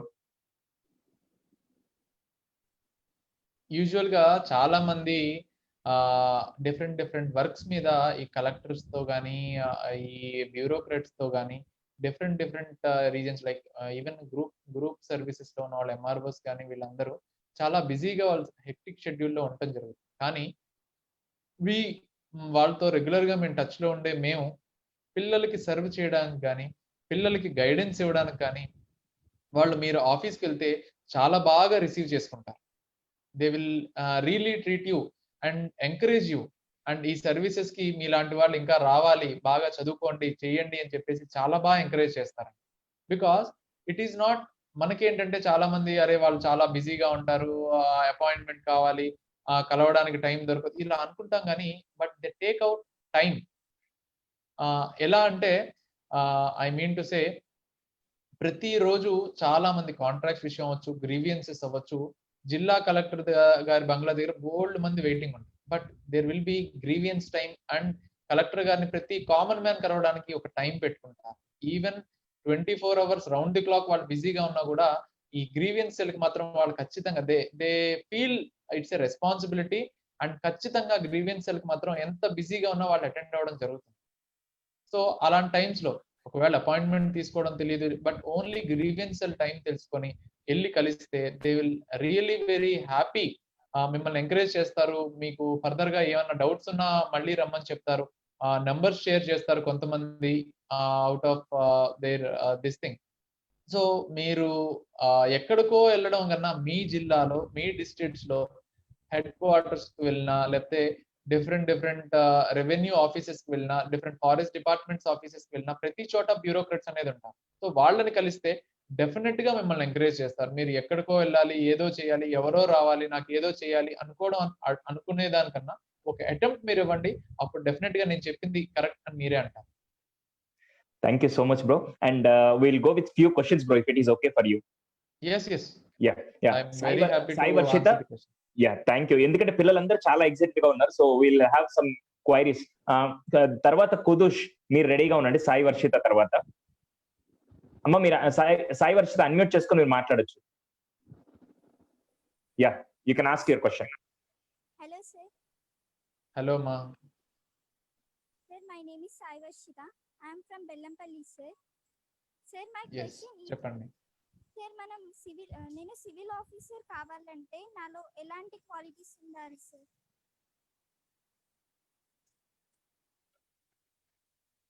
Brother. Sir. Hello Sudheer గారు, నాకు ఆడియో బ్లాక్ అయ్యి నా క్వశ్చన్ రీచ్ అవ్వలేదండి. ఓకే ఒక్కసారి తల్లి మళ్ళీ ఇంకోసారి క్వశ్చన్ అడుగు. తన క్వశ్చన్ ఏంటంటే తను సివిల్ సర్వెంట్ అవ్వాలంటే తనకి ఇప్పటి నుంచి ఎలాంటి క్వాలిటీస్ ఉండాలని అడిగింది. Okay. So Varshita, very good question అమ్మా. సివిల్ సర్వీసెస్ సాధించాలి అంటే ఫస్ట్ బేసిక్ క్వాలిటీ ఏంటంటే సమాజం మీద నాకు అవగాహన ఉండాలి. సమాజం అంటే ఇప్పుడు మనం ఏదో వెళ్ళి ఊర్లలో అది చేసి సోషల్ సర్వీస్ చేయమన్న ఉద్దేశం. ప్రతిరోజు పొద్దున్నే ఎర్లీ మార్నింగ్ న్యూస్ పేపర్ మన ఇంటికి వస్తుంది. దాన్ని ఒక 5 నిమిషాలు మనం తిరిగేస్తే ఓన్లీ హెడ్లైన్స్ చూసినా మనకు కొంత నాలెడ్జ్ వస్తుంది. ఎందుకంటే మన న్యూస్ పేపర్ జనరల్ గా చాలా మంది చదవం. కానీ ఒక్కసారి న్యూస్ పేపర్ గురించి ఒక 5 నిమిషం ఒక నిమిషం ఆలోచించడం ట్రై చేయండి. మనకి న్యూస్ పేపర్ మహా అయితే 3 రూపాయలు 4 రూపాయలకి ఒక రోజు న్యూస్ పేపర్ మనకు వస్తుంది. కానీ ఒకసారి ఆలోచించండి, ఆ న్యూస్ పేపర్ ఖరీదు 3 రూపాయలు, కానీ ఆ న్యూస్ పేపర్ తయారు చేయడానికి ఎన్ని వందల మంది, ఎన్ని వందల రీజియన్స్ లో ఎన్ని లక్షల రూపాయలు ఖర్చు చేస్తే వాళ్ళ ఎక్స్పర్టైజ్, అంటే ఫర్ ఎగ్జాంపుల్ న్యూస్ సేకరించడానికే కాకుండా కొంతమంది ఎడిటోరియల్స్ రాయడానికి కావచ్చు, లేకపోతే కొన్ని ఆర్టికల్స్ రాయడానికి కావచ్చు, వాళ్ళ 30-40 years ఎక్స్పీరియన్స్ ని బేస్ చేసుకొని ఆ న్యూస్ పేపర్ అనేది బయటికి రావడం జరుగుతుంది. సో ఒక లక్షల రూపాయలు ఖర్చు చేస్తారు ఒక న్యూస్ పేపర్ తయారు చేయడానికి. దాన్ని మనం 3 రూపాయలు 4 రూపాయలకి తీసుకొచ్చి ఇంట్లో సింపుల్ గా తీసి పక్కన పడేస్తా ఉంటాం. సో ఫస్ట్ థింగ్ చెప్తున్నానమ్మా, చిన్నప్పటి నుంచి అందరూ చెప్పేదే న్యూస్ పేపర్ అనేది చదవటం, దాన్ని ఫాలో అవటం, రెగ్యులర్ గా అట్లీస్ట్ టైం లేకపోతే హెడ్లైన్స్ చూసి అన్ని ఒకసారి ఒక గ్లాన్స్ ఇవ్వడం అనేది చాలా ఇంపార్టెంట్. అలాగే మనం ఏదైతే మ్యాథ్స్కి ఎంత ఇంపార్టెన్స్ ఇస్తున్నామో, ఫిజిక్స్కి ఎంత ఇంపార్టెన్స్ ఇస్తున్నామో, బయాలజీకి ఎంత ఇంపార్టెన్స్, సోషల్ సైన్సెస్ కూడా ఇంపార్టెన్స్ అదే విధంగా తెలుసుకోవాలి. సో మ్యాథ్స్ లో ఈ ఫార్ములా మర్చిపోతానేమో, ఆ ఫార్ములా మర్చిపోతానేమో అనే ఇది ఉంటుంది. బట్ సోషల్ స్టడీస్ లో మనం తెలుసుకునేటప్పుడు వీ ఫీల్ వెరీ హ్యాపీ. మనం ఒక నాలెడ్జ్ గెయిన్ చేసేటప్పుడు అరే నాకు ఈ విషయం తెలుసు అనే ఒక ఆనందం మన కళ్ళలో కనిపిస్తుంది. నలుగురితో మాట్లాడేటప్పుడు, మీ పేరెంట్స్ తో మాట్లాడేటప్పుడు, ఈ సొసైటీకి సంబంధించినవి, అలాగే సోషల్ స్టడీస్ లో మనం డిస్కస్ చేస్తున్నప్పుడు, ఎందుకంటే ఫర్ ఎగ్జాంపుల్ మొన్న ఎక్లిప్స్ వచ్చింది, సోలార్ ఎక్లిప్స్, అది మన సబ్జెక్ట్ లో ఉంది. కానీ ఎంతమందికి తెలుసు దాని గురించి? కరెక్ట్ గా చదివిన వాళ్ళు ఎంతమంది ఉన్నాం మనలో? సో అది మనం ఎక్లిప్స్ వచ్చినప్పుడు టీవీలో దాని గురించి ఏదో చెప్తా ఉంటారు, ఇంట్లో ఏదో డిస్కస్ చేస్తుంటారు కొన్ని. బట్ అదే మనం మన పేరెంట్స్ చెప్తుంటే, అదే మనం మన ఫ్రెండ్స్ కి షేర్ చేస్తుంటే నాలెడ్జ్, ఎంత హ్యాపీగా మనం ఫీల్ అవుతాం. సో అలా ప్రతి దాంట్లో సోషల్ స్టడీస్ అనేది ఒకటి, అలాగే న్యూస్ పేపర్ అనేది, ఈ రెండు మెయిన్ గా నెగ్లెక్ట్ చేయకూడదు. అలాగే మూడో ఆస్పెక్ట్ ఏంటంటే రెగ్యులర్ గా కరెంట్ అఫైర్స్, మన న్యూస్ పేపర్ కానీ ఇంకో విషయంలో కూడా కరెంట్ అఫైర్స్ ని ఒక నోట్ చేసుకోవడం. అంటే బాగా ఇంపార్టెంట్ ఇష్యూస్ ఏవైతే ఉన్నాయో మనం ఒక నోట్ ప్రిపేర్ చేసుకొని రెగ్యులర్ గా పెట్టుకుంటే దాన్ని రివిజన్ కి, ఎందుకంటే న్యూస్ పేపర్ చూస్తామో పక్కన పెడతాం, దాన్ని రివిజన్ చేయాలంటే మళ్ళీ ఆ న్యూస్ పేపర్ ఎతికి తీసుకోలేం. కాబట్టి ఒక నోట్స్ అనేది మెయింటైన్ చేసి జస్ట్ సింపుల్ నోట్, ఈ డేట్ లో ఈ ఇంపార్టెంట్ ఇష్యూస్ వచ్చాయి, ఈ డేట్ లో జస్ట్ ఒక 5 minutes నోట్ అయినా పర్లేదు, దాన్ని మనం ప్రిపేర్ చేసుకుంటే అది మనకి ఫ్యూచర్ లో అది ఎలా ఉంటుందంటే it's a mine of knowledge గా తయారవుతుంది. ఎందుకంటే ఒకళ్ళు చెప్పేది నేర్చుకోవడం కన్నా నేను చూసింది రెగ్యులర్ గా నేను ప్రిపేర్ చేసుకున్న దాంట్లో మనం నేర్చుకున్నది ఇట్స్ ఎ మైన్ అన్నమాట. ఒక గని అంటారు, నాలెడ్జ్ కదా ఒక గని అవుతుంది ఫ్యూచర్ లో. Because you are not going to write this year, but ఇదే నాలెడ్జ్ మీకు ఫ్యూచర్ లో ఒక ఫౌండేషన్ గా ఉపయోగపడుతుంది. సో నేను చెప్పేది ఏంటంటే ఫస్ట్ బేసిక్ గా మీరు న్యూస్ పేపర్ చదవడం అలవాటు చేసుకోవాలి. సెకండ్ థింగ్, సోషల్ స్టడీస్ అనే సబ్జెక్ట్ ని కూడా కొంచెం ఇంపార్టెన్స్ ఇవ్వడం నేర్చుకోవాలి. అలాగే థర్డ్ థింగ్, నోట్ మేకింగ్ అనేది, మనకు తెలిసిన విషయాలు, తెలుసుకోవాల్సిన విషయం ఏదైతే ఉన్నాయో, డౌట్స్ ఉన్నాయో అవన్నీ కూడా ఆ నోట్ లో సెపరేట్ గా ఒక జనరల్ స్టడీస్ నోట్స్ అంటారో, లేకపోతే జీకే నోట్స్ అంటారో, లేకపోతే న్యూస్ పేపర్ నోట్స్ అంటారో, మీ ఇష్టం వచ్చినట్టు ఒక నోట్ అనేది ప్రిపేర్ చేసుకోవాలి.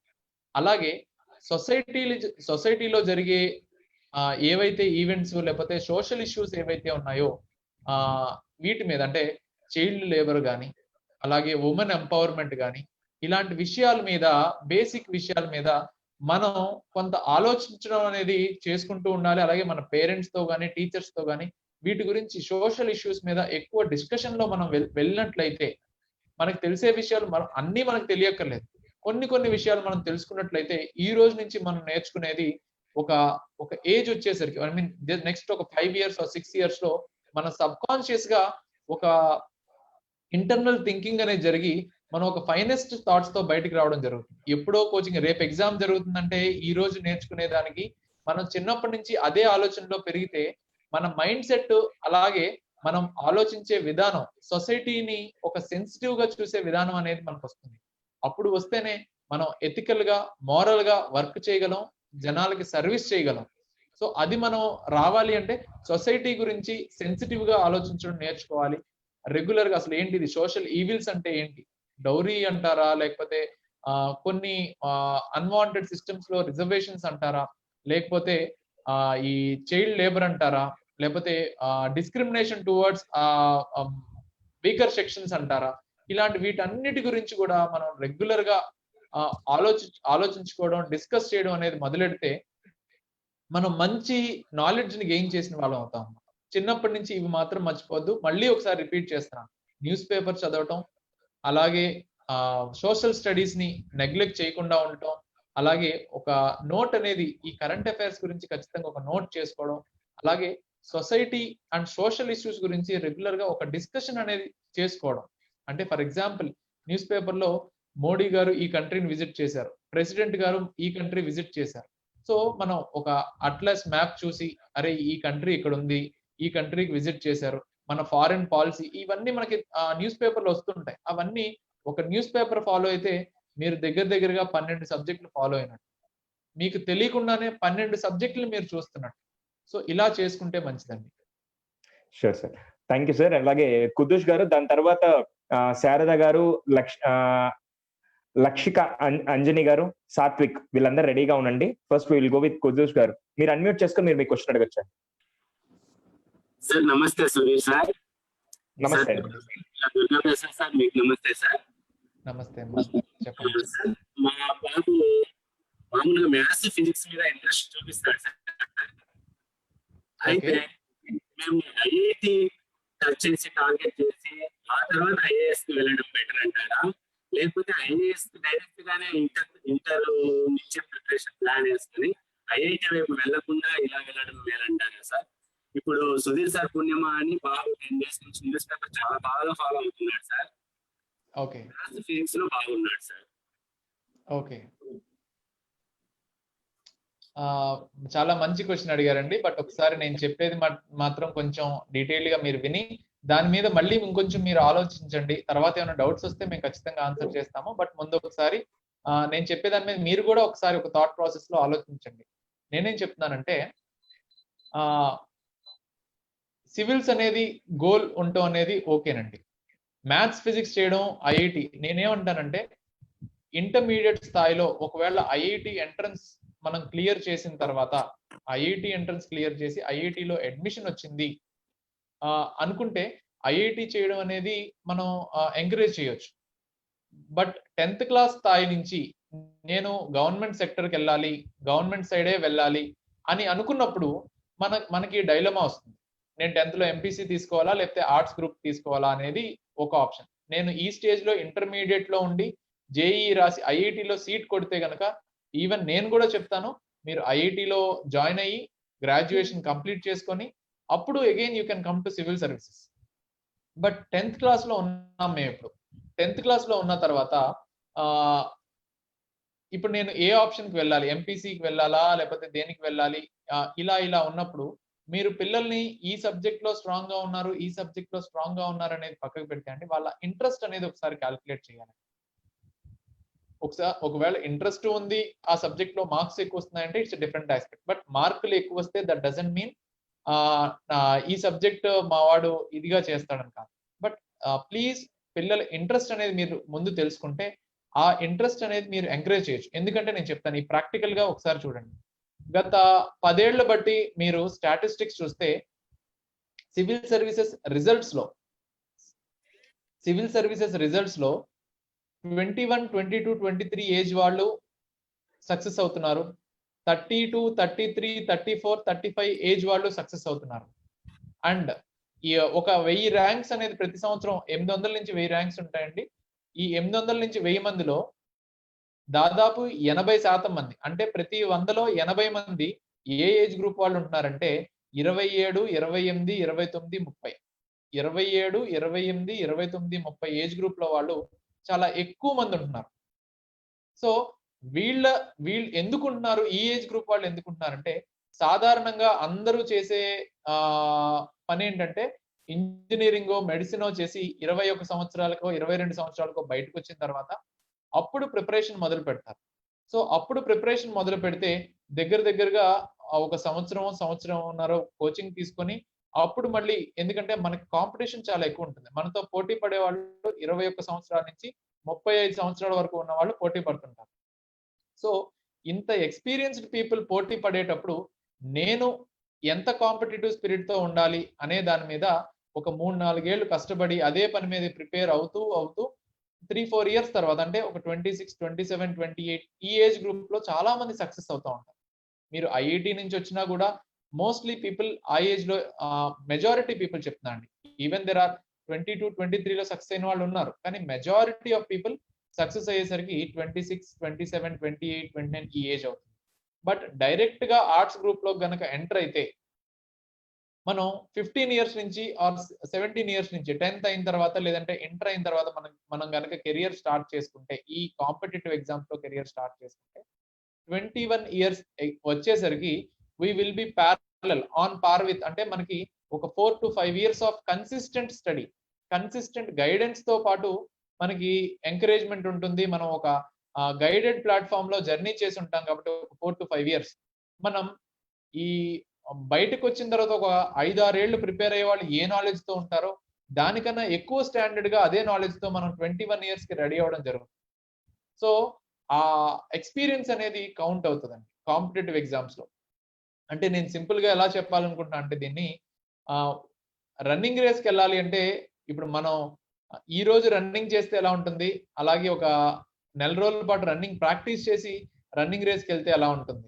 సో స్పెసిఫిక్ గా ఎక్స్పీరియన్స్ అనేది మ్యాటర్ అవుతుంది. పరిగెట్టడం అనేది అందరికీ ఈజీనే, మీకు నాకు ప్రతి ఒక్కరికి ఈజీగానే ఉంటుంది. కానీ పరిగెట్టేది దేంట్లో, కాంపిటీషన్ లో పరిగెట్టడమా, కాంపిటీషన్ లేకుండా పరిగెట్టడమా. సో కాంపిటీషన్ ఉన్నప్పుడు మనం ఎలా ఎప్పుడు బాగా పరిగెడతామంటే ఎక్స్పీరియన్స్ గెయిన్ చేసినప్పుడు, టెక్నిక్స్ నేర్చుకున్నప్పుడు, ప్రాక్టీస్ ఎక్కువ చేసినప్పుడు. అలాగే కాంపిటేటివ్ ఎగ్జామ్స్ లో రెగ్యులర్ గా ప్రాక్టీస్ చేస్తూ అలాగే డిఫరెంట్ కైండ్ ఆఫ్ వాటికి మనం ఎక్స్పోజర్ తీసుకుంటూ, అవేర్నెస్ తీసుకుంటూ, చాలా మంది ఎక్స్పీరియన్సెస్ ని బేస్ చేసుకొని మనలో ఉన్న మైనస్ అన్నిటినీ ప్లస్ గా మార్చుకుంటూ వెళ్తే ఖచ్చితంగా మనం సక్సెస్ కి రీచ్ అవ్వచ్చు. సో నేను ఫైనల్ గా కంక్లూడ్ చేసేది ఏంటంటే అండి, ఫస్ట్ పిల్లల ఇంట్రెస్ట్ మెయిన్ అండి. సో ఫిజిక్స్ ఐఐటికి వెళ్తాను అనుకుంటే ఐఐటిలో చదివించండి. దాని తర్వాత అయినా సివిల్స్ కి రావచ్చు. సివిల్ సర్వీసెస్ ప్రిపరేషన్ మీరు 6వ తరగతి నుంచి స్టార్ట్ చేయొచ్చు, 10వ తరగతి నుంచి స్టార్ట్ చేయొచ్చు, ఇంటర్ తర్వాత నుంచి స్టార్ట్ చేయొచ్చు, గ్రాడ్యుయేషన్ అయిపోయిన తర్వాత స్టార్ట్ చేయొచ్చు, జాబ్ లో జాయిన్ అయిపోయి ఒక 4-5 ఏళ్ళు జాబ్ చేసి రిజైన్ చేసి సక్సెస్ అయిన వాళ్ళు కూడా ఉన్నారండి. బట్ నేను చెప్పేది ఏంటంటే, నేను నా పర్సనాలిటీకి నేను ఎప్పుడు డిసైడ్ చేసుకుంటున్నాను, ఖచ్చితంగా నేను ఎర్లీగా సర్వీస్ లోకి వెళ్ళాలనుకుంటున్నాను. ఒకవేళ 21 ఇయర్స్ కి కనుక నేను ఎగ్జామినేషన్ క్రాక్ చేసి సివిల్ సర్వీసెస్ లోకి ఎంటర్ అయితే, ఐఏఎస్ అయితే, నేను రిటైర్ అయ్యే టైంకి ఈ స్టేట్ కి చీఫ్ సెక్రటరీ స్టేజ్ లో, లేదంటే సెంట్రల్ క్యాబినెట్ సెక్రటరీ రేంజ్ లో నేను రిటైర్ అవుతాను. అదే నేను 25, 30, 35 ఏళ్ళు ఆ టైంకి నేను సెలెక్ట్ అయితే స్టేట్ గవర్నమెంట్ లోనే ఏదో ఒక డిపార్ట్మెంట్ కి సెక్రటరీ ర్యాంక్ లో, ప్రిన్సిపల్ సెక్రటరీ ర్యాంక్ లో నేను రిటైర్ అవ్వచ్చు. ఇంకా లేట్గా అయితే ఇంకా తక్కువ ప్రమోషన్స్ తోనే మనం రిటైర్ అవ్వచ్చు. సో ఏది నేను బేస్ చేసుకుని, నేను ఎర్లీగా సర్వీస్ లోకి వెళ్ళాలనుకుంటున్నానా, లేదంటే ఐఐటిలోకి వెళ్ళి ఒక సేఫ్ సైడ్ కెరియర్, అరే నాకు సేఫ్ సైడ్ ఉంటుంది, కొంత టైం నాకు ఒక బ్యాక్ సపోర్ట్ ఉంటుంది అని చెప్పేసి మనం ఇది చేయొచ్చా అనే దాని మీద మనం డిసైడ్ చేసుకోవాలి. ఇది డిపెండ్స్ ఆన్ ఎవ్రీ ఇండివిజువల్ అండి. ఇది నేను చెప్పింది నాకు కరెక్ట్ అవ్వచ్చు, మీరు ఆలోచిస్తే మీకు ఏది కరెక్ట్ అనేది హెల్ప్ అవుతుంది. బట్ మీ సిచ్యువేషన్ ఏంటి అనే దాన్ని మనం సైట్ చేసుకుంటే, పిల్లలు మెంటాలిటీ సెట్ చేసుకుంటే, అలాగే పిల్లవాడు ఒక కన్సిస్టెంట్ టైం దీనికి కేటాయించి నేను ఇదే డెడికేషన్ తో కంటిన్యూ చేస్తాను, over a period of time ఇదే ఇంట్రెస్ట్ తో నేను ఒక 4-5 ఇయర్స్ పనిచేస్తాను అనుకుంటే పిల్లల్ని మనం ఎంకరేజ్ చేయడంలో అర్థం ఉంది. బట్ పిల్లల్ని మనం ఇన్ఫ్లుయెన్స్ చేయడం అనేది కరెక్ట్ కాదు. జనరల్ గా ఇంటర్ నుంచి, డిగ్రీ నుంచి ప్రిపేర్ అయ్యే కాంపిటేటివ్ ఎగ్జామ్స్ కి ప్రిపేర్ అయ్యే అవకాశం ఉన్నప్పుడు పిల్లల్లో కన్సిస్టెన్సీ, అలాగే పేరెంట్స్ సపోర్ట్ రెగ్యులర్ గా ఉండటం అనేది చాలా ఇంపార్టెంట్. సో ఇవన్నిటిని మనం ఆలోచించుకొని ఒక ఎక్స్పర్ట్ ఒపీనియన్, అంటే పర్సనల్ కౌన్సిలింగ్ లో కూర్చొని డిసైడ్ చేసుకుంటే అప్పుడు మనకి బాగుంటుంది పిల్లల్ని ఏ టైంలో మనం ఇక్కడికి తీసుకెళ్ళాలి అని.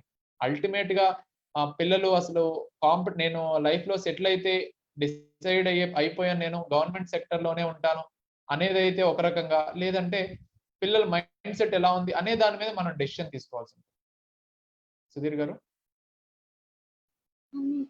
Thank you so much, bro. Last 2-3 questions, if it is okay for you. Yeah, definitely. Yeah, Sharda garu. Sudheer గారు, good evening sir. Good evening. Durga Prasad sir, మీకు కూడా గుడ్ ఈవినింగ్. గుడ్ మా ఈవినింగ్. డౌట్ ఇంతకు ముందు సార్ చెప్పిందంటే క్లారిఫై అయిపోయింది. ఇంకొక చిన్న డౌట్, ఏజ్ విషయంలో మా పాప ఏజ్ 8 years సార్, తను 5th class. సివిల్స్ విషయంలో ఏమైనా రిస్ట్రిక్షన్స్ ఉంటాయా? సివిల్ సర్వీసెస్ వచ్చేసి మేడం, గవర్నమెంట్ ఆఫ్ ఇండియా ఒక కామన్ స్ట్రక్చర్, ఇప్పుడు నువ్వు ఎక్కడ చదువుకున్నా, ఏం చేసినా కూడా, నువ్వు ఎలా ఉన్నా కూడా ఒక కామన్ స్ట్రక్చర్ అనేది ఇవ్వడం జరిగింది.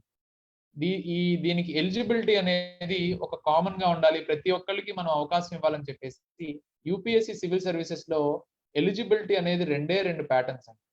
రెండే 2 కండిషన్స్. ఒకటి, ఏదైనా ఒక యూనివర్సిటీ నుంచి మీరు డిగ్రీ పాస్ అయి ఉండాలి. మీరు ఐఐటి నుంచి అవుతారా, లేకపోతే ఐఐఎం నుంచి అవుతారా, లేకపోతే డిగ్రీ కాలేజ్ నుంచి అవుతారా, లేకపోతే ఓపెన్ యూనివర్సిటీ నుంచి చేస్తారా, సింగిల్ సిట్టింగ్ చేస్తారా అనేది కాదు.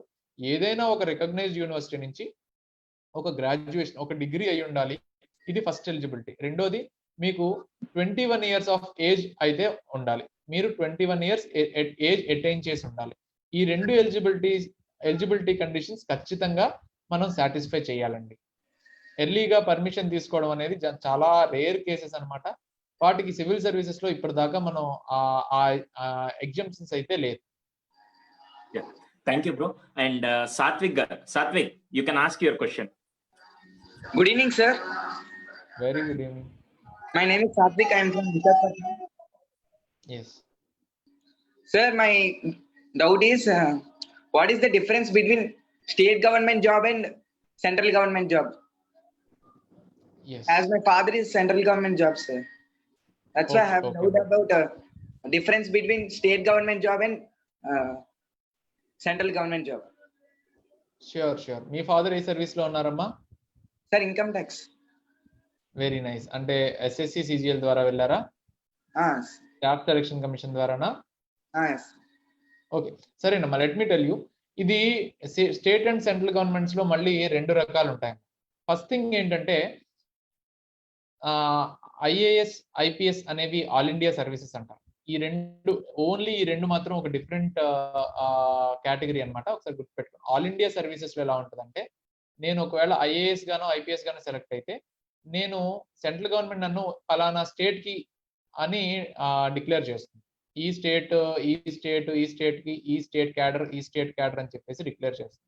ఒకవేళ ఐఏఎస్ ఐపీఎస్ అయిన తర్వాత నాకు నా హోమ్ స్టేట్ క్యాడర్ వచ్చింది అనుకో, నేను నా హోమ్ స్టేట్ లోనే పనిచేస్తాను. ఓన్లీ ఒక 4 to 5 years మాత్రమే బయట చేయాల్సి ఉంటుంది. రిమైనింగ్ నా సర్వీస్ అంతా నా స్టేట్, ఓన్లీ నేను ఏ స్టేట్ లో అయితే ఉన్నానో అదే స్టేట్ లో చేస్తాను. ఒకవేళ నాకు అదే ఐఏఎస్ వచ్చింది కానీ నా స్టేట్ రాలేదు, ఏ గుజరాత్, మహారాష్ట్రనో, మధ్యప్రదేశ్ వచ్చింది అనుకో, నా మాక్సిమం టెన్యూర్ అదే నా క్యాడర్ ఏదైతే ఏ స్టేట్ కి అయితే డిక్లేర్ అయిందో ఆ స్టేట్ లోనే నేను వర్క్ చేయాల్సి ఉంటుంది.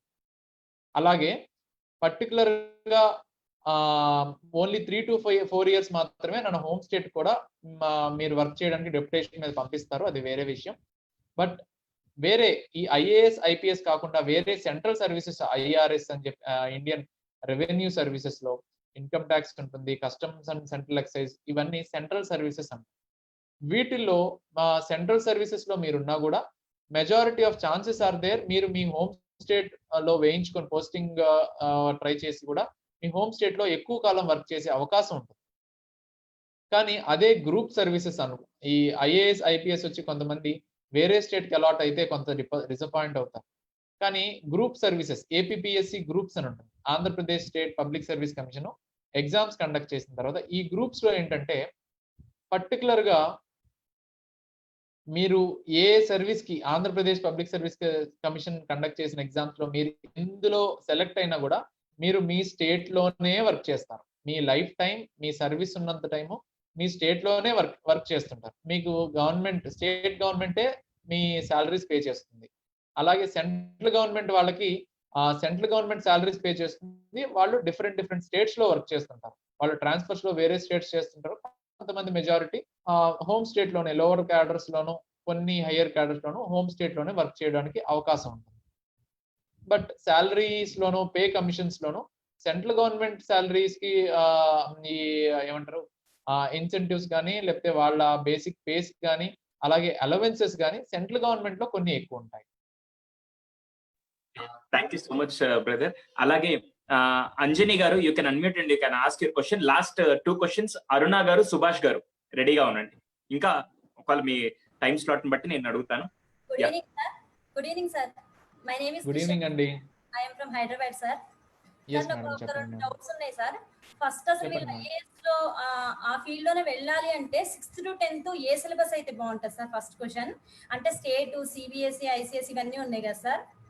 ఏ సిలబస్ చదివితే వీళ్ళు ఆ వేలో అది వెళ్ళొచ్చు సార్. ఇంకోటి ఏంటంటే సార్, కూడా ఆఫ్టర్ 10th తర్వాత ఇంటర్ లో వీళ్ళు ఎలాంటి గ్రూప్ తీసుకుంటే, అంటే మీరు చెప్పారు సార్ ఆల్రెడీ ఎంపీసీ అయినా అని, అంటే నాకేంటంటే +1 +2 సిబిఎస్ఈ దాంట్లో బెటర్ అంటారా, లేకపోతే ఇది స్టేట్ ఎంపీసీ అలా తీసుకోమంటారా సార్? అది సిలబస్. మేడం, స్కూల్ లెవెల్ నుంచి మాట్లాడితే కనుక, స్కూల్ లెవెల్ నుంచి పిల్లలు స్టేట్ సిలబస్ సెంట్రల్ సిలబస్ అనే దాని మీద స్పెసిఫిక్ గా ప్రతి ఈ స్టేట్ లోను సెంటర్ లోను రెండింటిలోనూ సోషల్ స్టడీస్ అనే సబ్జెక్ట్ ఉంటుంది. బట్ ప్రిఫరబుల్లీ మనం బోర్డ్ ఎగ్జామ్స్ కోసం అలాగే కార్పొరేట్ ఎడ్యుకేషన్ మోడల్లో స్టేట్ సిలబస్ లో ఎక్కువ ఈ ఎంపీసీ ఎక్కువ ఇంపార్టెన్స్ ఇస్తారు. కానీ సిబిఎస్ఈలో కొంచెం సిలబస్ వ్యాస్ట్ ఉండటం వల్ల కొన్ని స్కూల్స్ లో సిబిఎస్ఈ స్కూల్స్ లో సోషల్ స్టడీస్ కూడా ఈక్వల్ ఇంపార్టెన్స్ ఇవ్వడం జరుగుతుంది. సో సిబిఎస్ఈ అనేది కొంచెం ఎడ్జ్ లో ఉంటుంది మేడం. బట్ ఏంటంటే స్టేట్ లో మ్యాథ్స్, ఫిజిక్స్, కెమిస్ట్రీ వీటికి ఈ గ్రూప్ కి ఎక్కువ ఇంపార్టెన్స్ ఇస్తారు చాలా కేసెస్ లో. అందరూ నేను చెప్పను, మెజారిటీ కేసెస్ లో. మీరు కూడా మీ స్కూల్స్ లో ఒకసారి ఎంక్వైరీ చేసుకుంటే మీకు తెలుస్తుంది.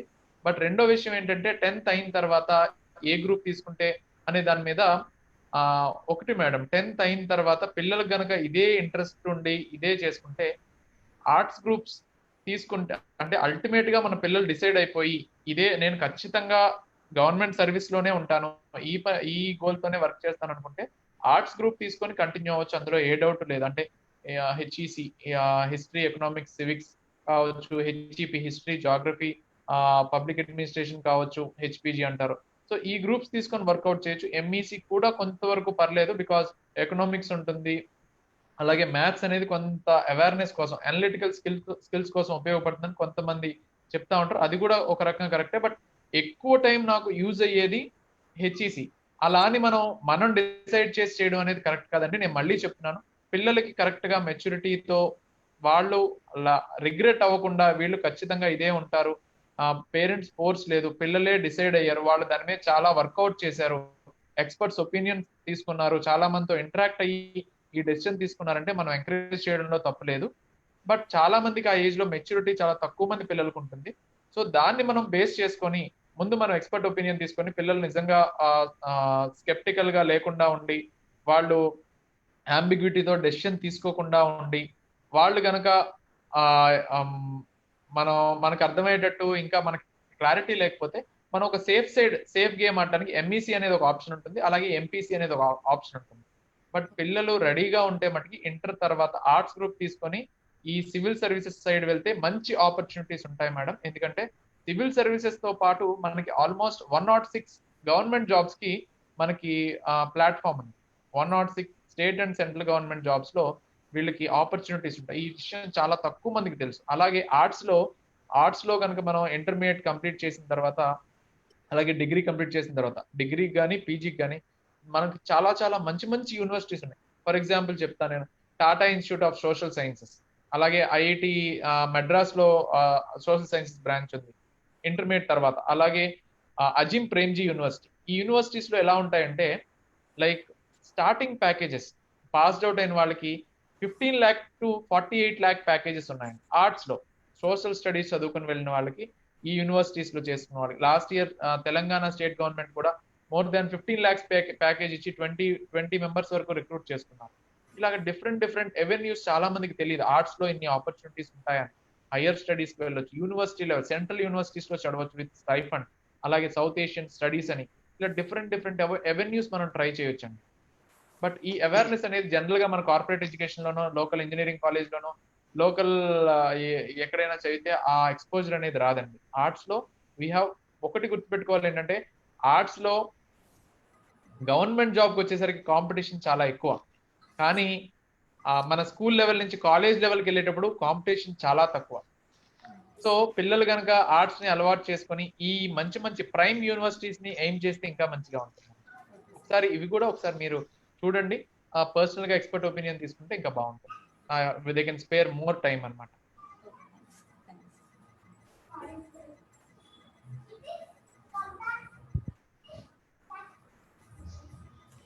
సుభాష్ గారు మీరు మీ క్వశ్చన్ అడగచ్చు. సుభాష్ గారు.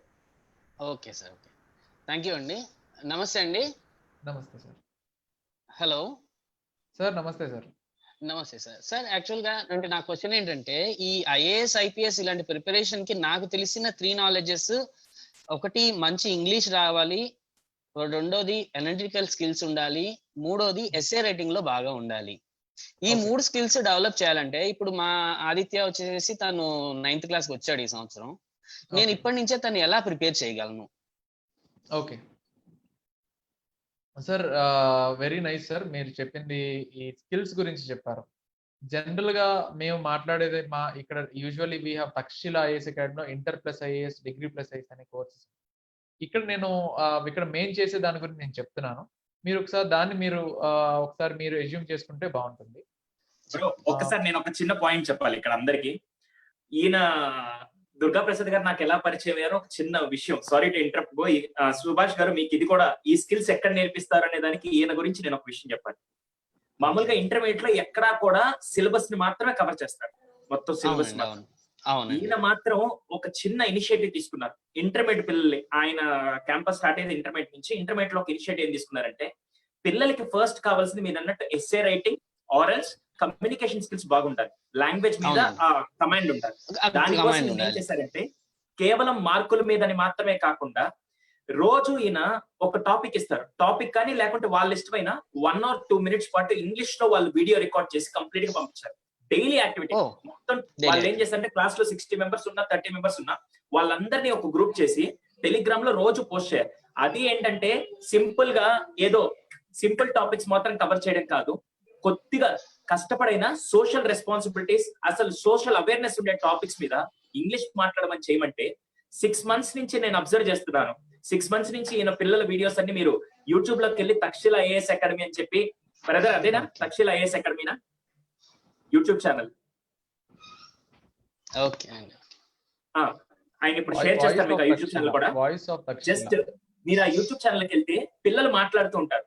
వాళ్ళెవరు టీవీ రిపోర్టర్స్ కాదు, వాళ్ళు పెద్ద పెద్ద చదువులు చదివిన పిల్లలు కూడా కాదు, ఇంటర్మీడియట్ లో ఉండే పిల్లలు, డిగ్రీ ఫస్ట్ ఇయర్ చదివే పిల్లలు ఎంత అద్భుతంగా ఒక టాపిక్ మీద, ఆఖరికి మీరు ఇండియా చైనా దగ్గర గురించి చదివే టాపిక్ అవ్వచ్చు, లేకుంటే కోవిడ్ ఎక్కడి నుంచి స్టార్ట్ అయింది ఆ టాపిక్, అని ప్రతి ఒక్క టాపిక్ మీద ఎంత కమాండ్ తో మాట్లాడుతున్నారంటే, అలా స్కిల్స్ కనుక ఆ ఇంటర్మీడియట్ నుంచి నేర్పించాలని ఒక ఇనిషియేటివ్ తీసుకున్న ఇంటర్మీడియట్ కాలేజ్ ఏదైనా ఉంటే, అకాడమీ ఏదైనా ఉంటే, I can proudly tell you one thing, that is Takshashila IAS academy.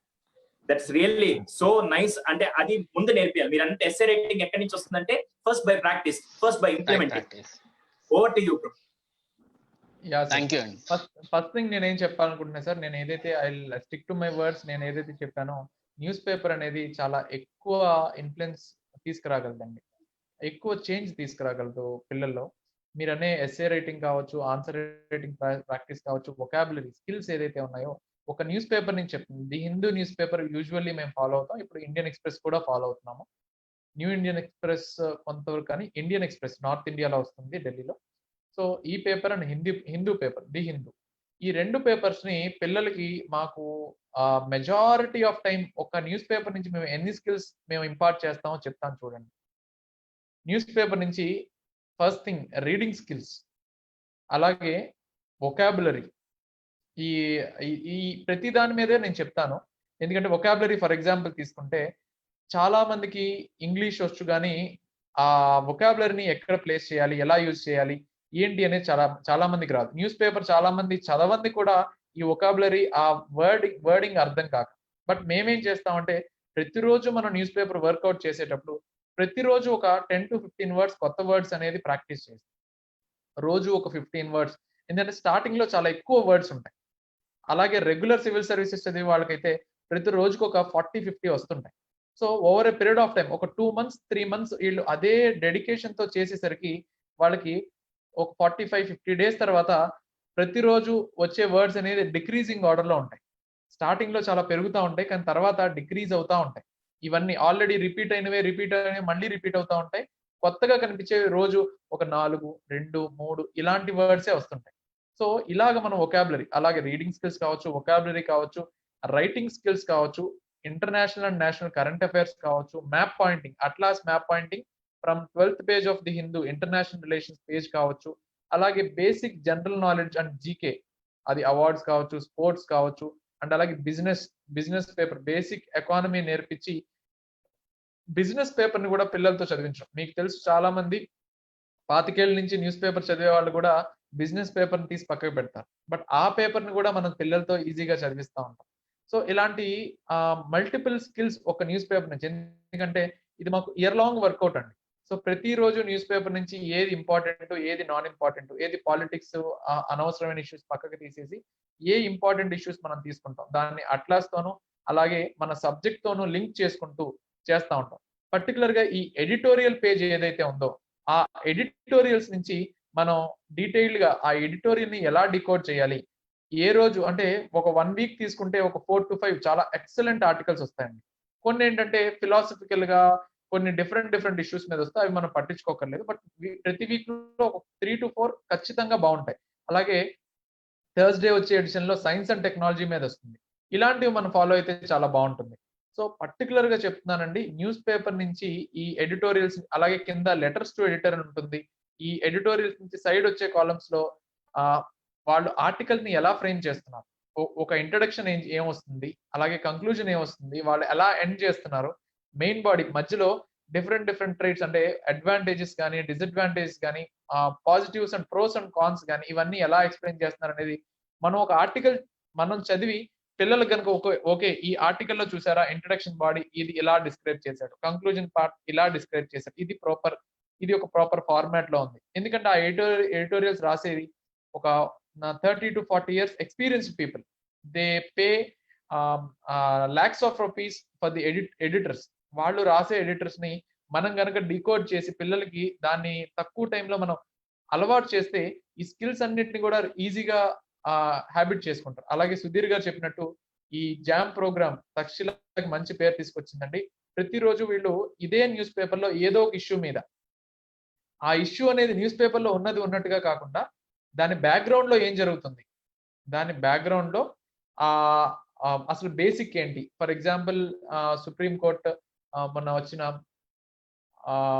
Like election commissioner issues ఏదో ఉంది. సో చాలా పెద్ద ఇష్యూ అనుకుంటా, చిన్న ఇష్యూ మొన్న ఎక్లిప్స్ వచ్చింది కదా. ఈ ఎక్లిప్స్ గురించి ఒకవేళ వీడియో వాళ్ళు చేయగలిగితే ఆ బేసిక్ అసలు ఎక్లిప్స్ ఎక్కడి నుంచి స్టార్ట్ అయింది, అది ఎప్పుడు ఇది ఫైండ్ అవుట్ చేశారు, ప్రీవియస్ థీరీస్ నుంచి ఈ ఎక్లిప్సెస్ గురించి మనం ఎప్పుడు తెలుసుకున్నాం. అలాగే ఒక సంవత్సరంలో ఎన్ని ఎక్లిప్సెస్ వస్తుంటాయి, ఒక నెలలో ఎన్ని ఎక్లిప్సెస్ వస్తుంటాయి, ఒక సంవత్సరంలో ఎన్ని సోలార్ వస్తుంటాయి, ఎన్ని లూనార్ వస్తుంటాయి. సో ఇవన్నిటి కూడా బేసిక్ ఇన్ఫర్మేషన్ ని కరెక్ట్ గా 360 degrees లో ఉన్న ఇన్ఫర్మేషన్ పిల్లలు గ్యాదర్ చేసి దాన్ని మా ఫ్యాకల్టీ దగ్గర కరెక్ట్ చేసుకొని వాళ్ళు వీడియో ప్రజెంట్ చేస్తుంటారు. సో ఇది మేము ఎంకరేజ్ చేసి మీరు వాయిస్ ఆఫ్ తక్షశిల అని యూట్యూబ్ లో కొడితే మా పిల్లలు వీడియోస్ ఇస్తారు. This is the main initiative అండి. మా పిల్లలు అది ఇనిషియేటివ్ తీసుకున్న తర్వాత వాళ్ళలో వచ్చిన మార్పు అనేది చాలా బాగా వచ్చింది. దాన్ని మాకు క్రెడిట్ కూడా బాగా వచ్చింది. ఈవెన్ ఇంపాక్ట్ వాళ్ళు కూడా మా పిల్లల్ని ఎంకరేజ్ చేయడం జరిగింది. అలాగే చాలా మంది బ్యూరోక్రాట్స్ చాలా మంచి స్టెప్ తీసుకున్నారని చెప్పేసి అప్రిషియేట్ చేయడం జరిగింది. థ్యాంక్ యూ వెరీ మచ్ అండి. ఇంకా చెప్తాను. Yeah, thank you so much bro. Last Aruna గారు, and at the same time నాకు ఒక చిన్న క్వశ్చన్ ఉంది. మీరు అసలు ఇన్స్టిట్యూట్ అంటే అకాడమీ ఎందుకు ఎలా స్టార్ట్ చేయాల్సి వచ్చింది? మీరు ఎలాంటి కంపేర్ టు అదర్ ఇన్స్టిట్యూట్స్ మీరు ఎలా డిఫరెంట్? ఒక్కసారి నాకు మీ వర్డ్స్ లో. తప్పకుండా అండి. సో ఒకటి సార్, అంటే జనరల్ గా మనం ఆలోచించే విధానం ఏంటంటే ఒక ఐఏఎస్ ఇన్స్టిట్యూషన్ అంటే ఐఏఎస్ అంటే ఢిల్లీ వెళ్ళాలి, లేకపోతే ఐఏఎస్ ఇన్స్టిట్యూషన్ హెడ్ అంటే ఒక బౌల్డ్ హెడ్ వచ్చేసి ఒక ఇదైపోయి బాగా ఎక్స్పీరియన్స్ తోనో లేకపోతే టాలెంట్కి వచ్చేసి ఉండాలి. ఇవన్నీ జనరల్ గా మనకుంటే మిత్స్ అన్నమాట. బట్ నేను ఒక ఆంటర్ప్రినర్, యూజువల్లీ నేను నా ఎడ్యుకేషన్ లో నాకున్న ప్రాక్టికల్ ఎక్స్పోజర్ కి నేను చాలా ఇన్ఫ్లుయెన్స్ అయ్యాను.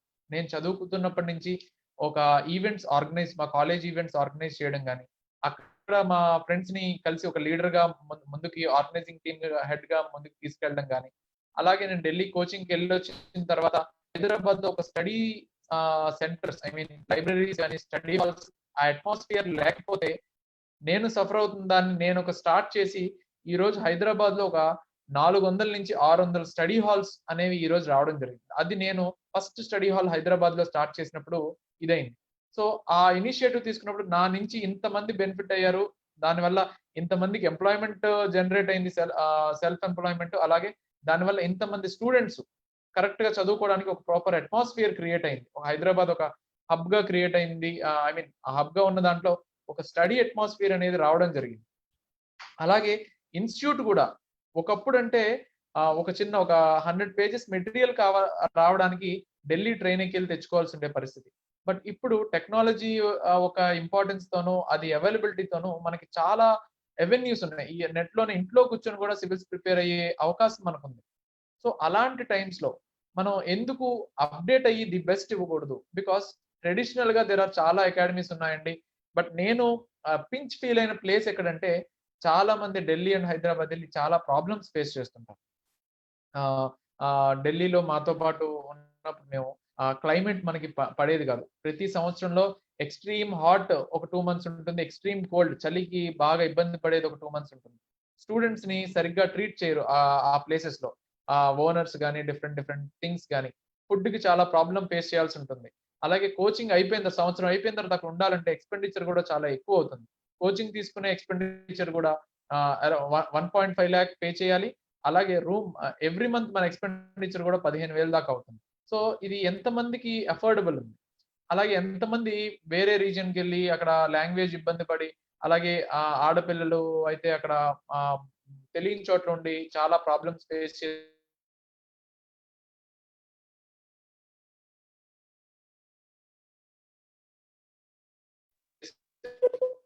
హలో.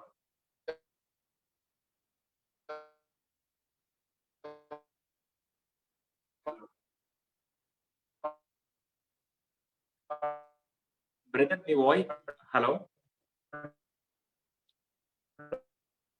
హలో. ఐ థింక్ మీ అందరికి వాయిస్ వినపడుతుందా అండి? ఇలా డిఫరెంట్ థింగ్స్ అండి. Bro Hello? మీ వాయిస్ కట్ అయింది. Sorry for the inconvenience. వినిపిస్తుందా యా అండి? ఇప్పుడు వినపడుతుంది. యా. సో పేపర్స్ లో మీరు అప్పుడప్పుడు అడ్వర్టైజ్మెంట్ చూస్తుంటారు. కొలువుల జాతర, ఉద్యోగాలు వచ్చేస్తున్నాయి, ఉద్యోగాల వెల్లువ, వచ్చే నెలలో నోటిఫికేషన్ రాబోతుంది.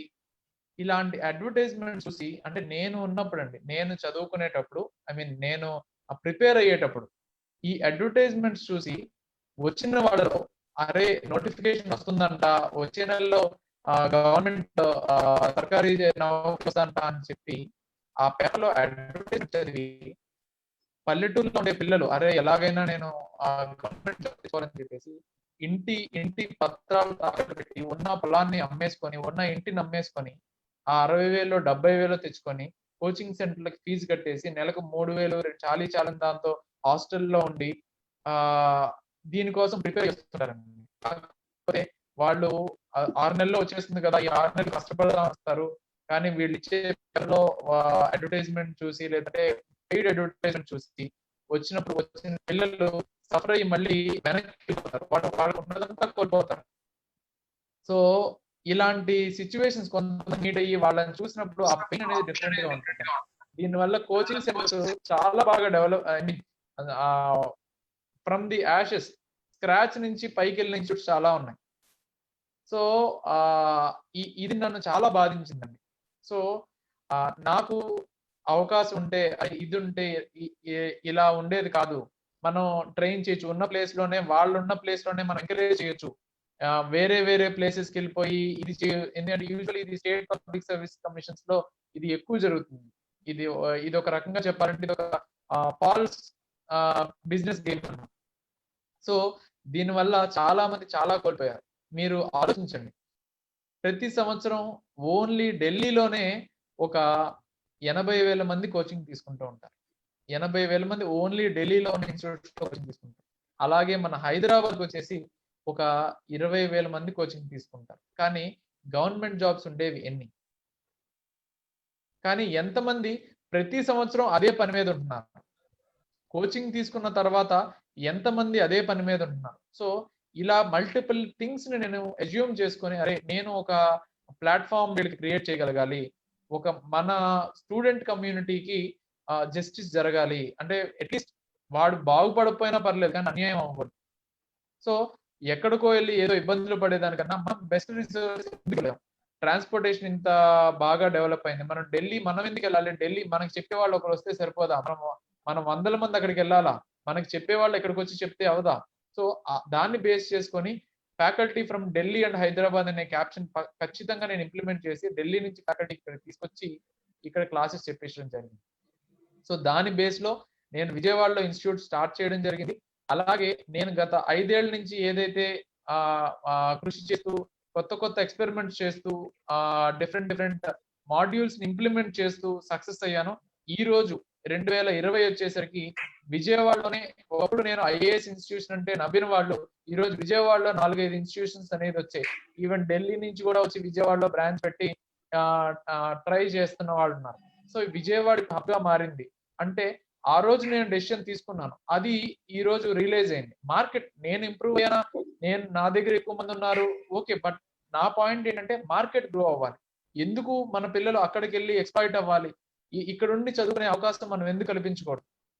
సో ఈ బేసిస్ లో నేను తీసుకున్న స్టెప్ ఈ రోజు విజయవాడ ఈ పరిసర ప్రాంతాల్లో ఒక కాంపిటేటివ్ ఎగ్జామ్స్ కి హబ్ గా తయారవడానికి ఒక ఫౌండేషన్ అయింది. అది నాకు లైఫ్ టైం ఒక అనుభూతిని, అరే నేను I'm proud to say that, అరే నేను ఎస్టాబ్లిష్ చేసిన ఇన్స్టిట్యూట్ ఒక ఫౌండేషన్ చేసింది, ఈ రోజు ఎంత పెద్ద మార్కెట్ హబ్ గా తయారవడానికి ఉపయోగపడింది అని. సో దానికి నేను గర్వంగా ఫీల్ అవుతాను. అలాగే పేరెంట్స్ కూడా ఒకసారి ఆలోచించుకోవాలి. కోచింగ్ అనేది ఇట్స్ ఒక 20% మాత్రమే. ఆ 20% లో చాలా ఉంటాయి. మా బేసిక్స్ చెప్పాలి, అడ్వాన్స్ లెవెల్స్ చెప్పాలి, పిల్లలకు అర్థమయ్యేటట్టు చెప్పాలి, వాళ్ళ నెగిటివ్స్ ని పాజిటివ్ గా కన్వర్ట్ చేయాలి, వాళ్ళు మిస్టేక్స్ చేసి కరెక్ట్ చేస్తూ ఉండాలి రెగ్యులర్, ఇదంతా చాలా ఉంటుంది. కానీ 20% లోనే అంతుంటే 80% లో, మిగిలిన 80% లో పిల్లోడు చదవాల్సింది ఎంత ఉంది, ఆ ఎఫర్ట్స్ అన్ని పిల్లలు మెచ్యూరిటీతో డెసిషన్ తీసుకోవాలి. అలాగే పేరెంట్స్ కూడా కాంపిటేటివ్ ఎగ్జామ్స్ ప్రిపేర్ అయ్యే వాళ్ళ పేరెంట్స్ దగ్గరుండి ఎంకరేజ్ చేయాలి.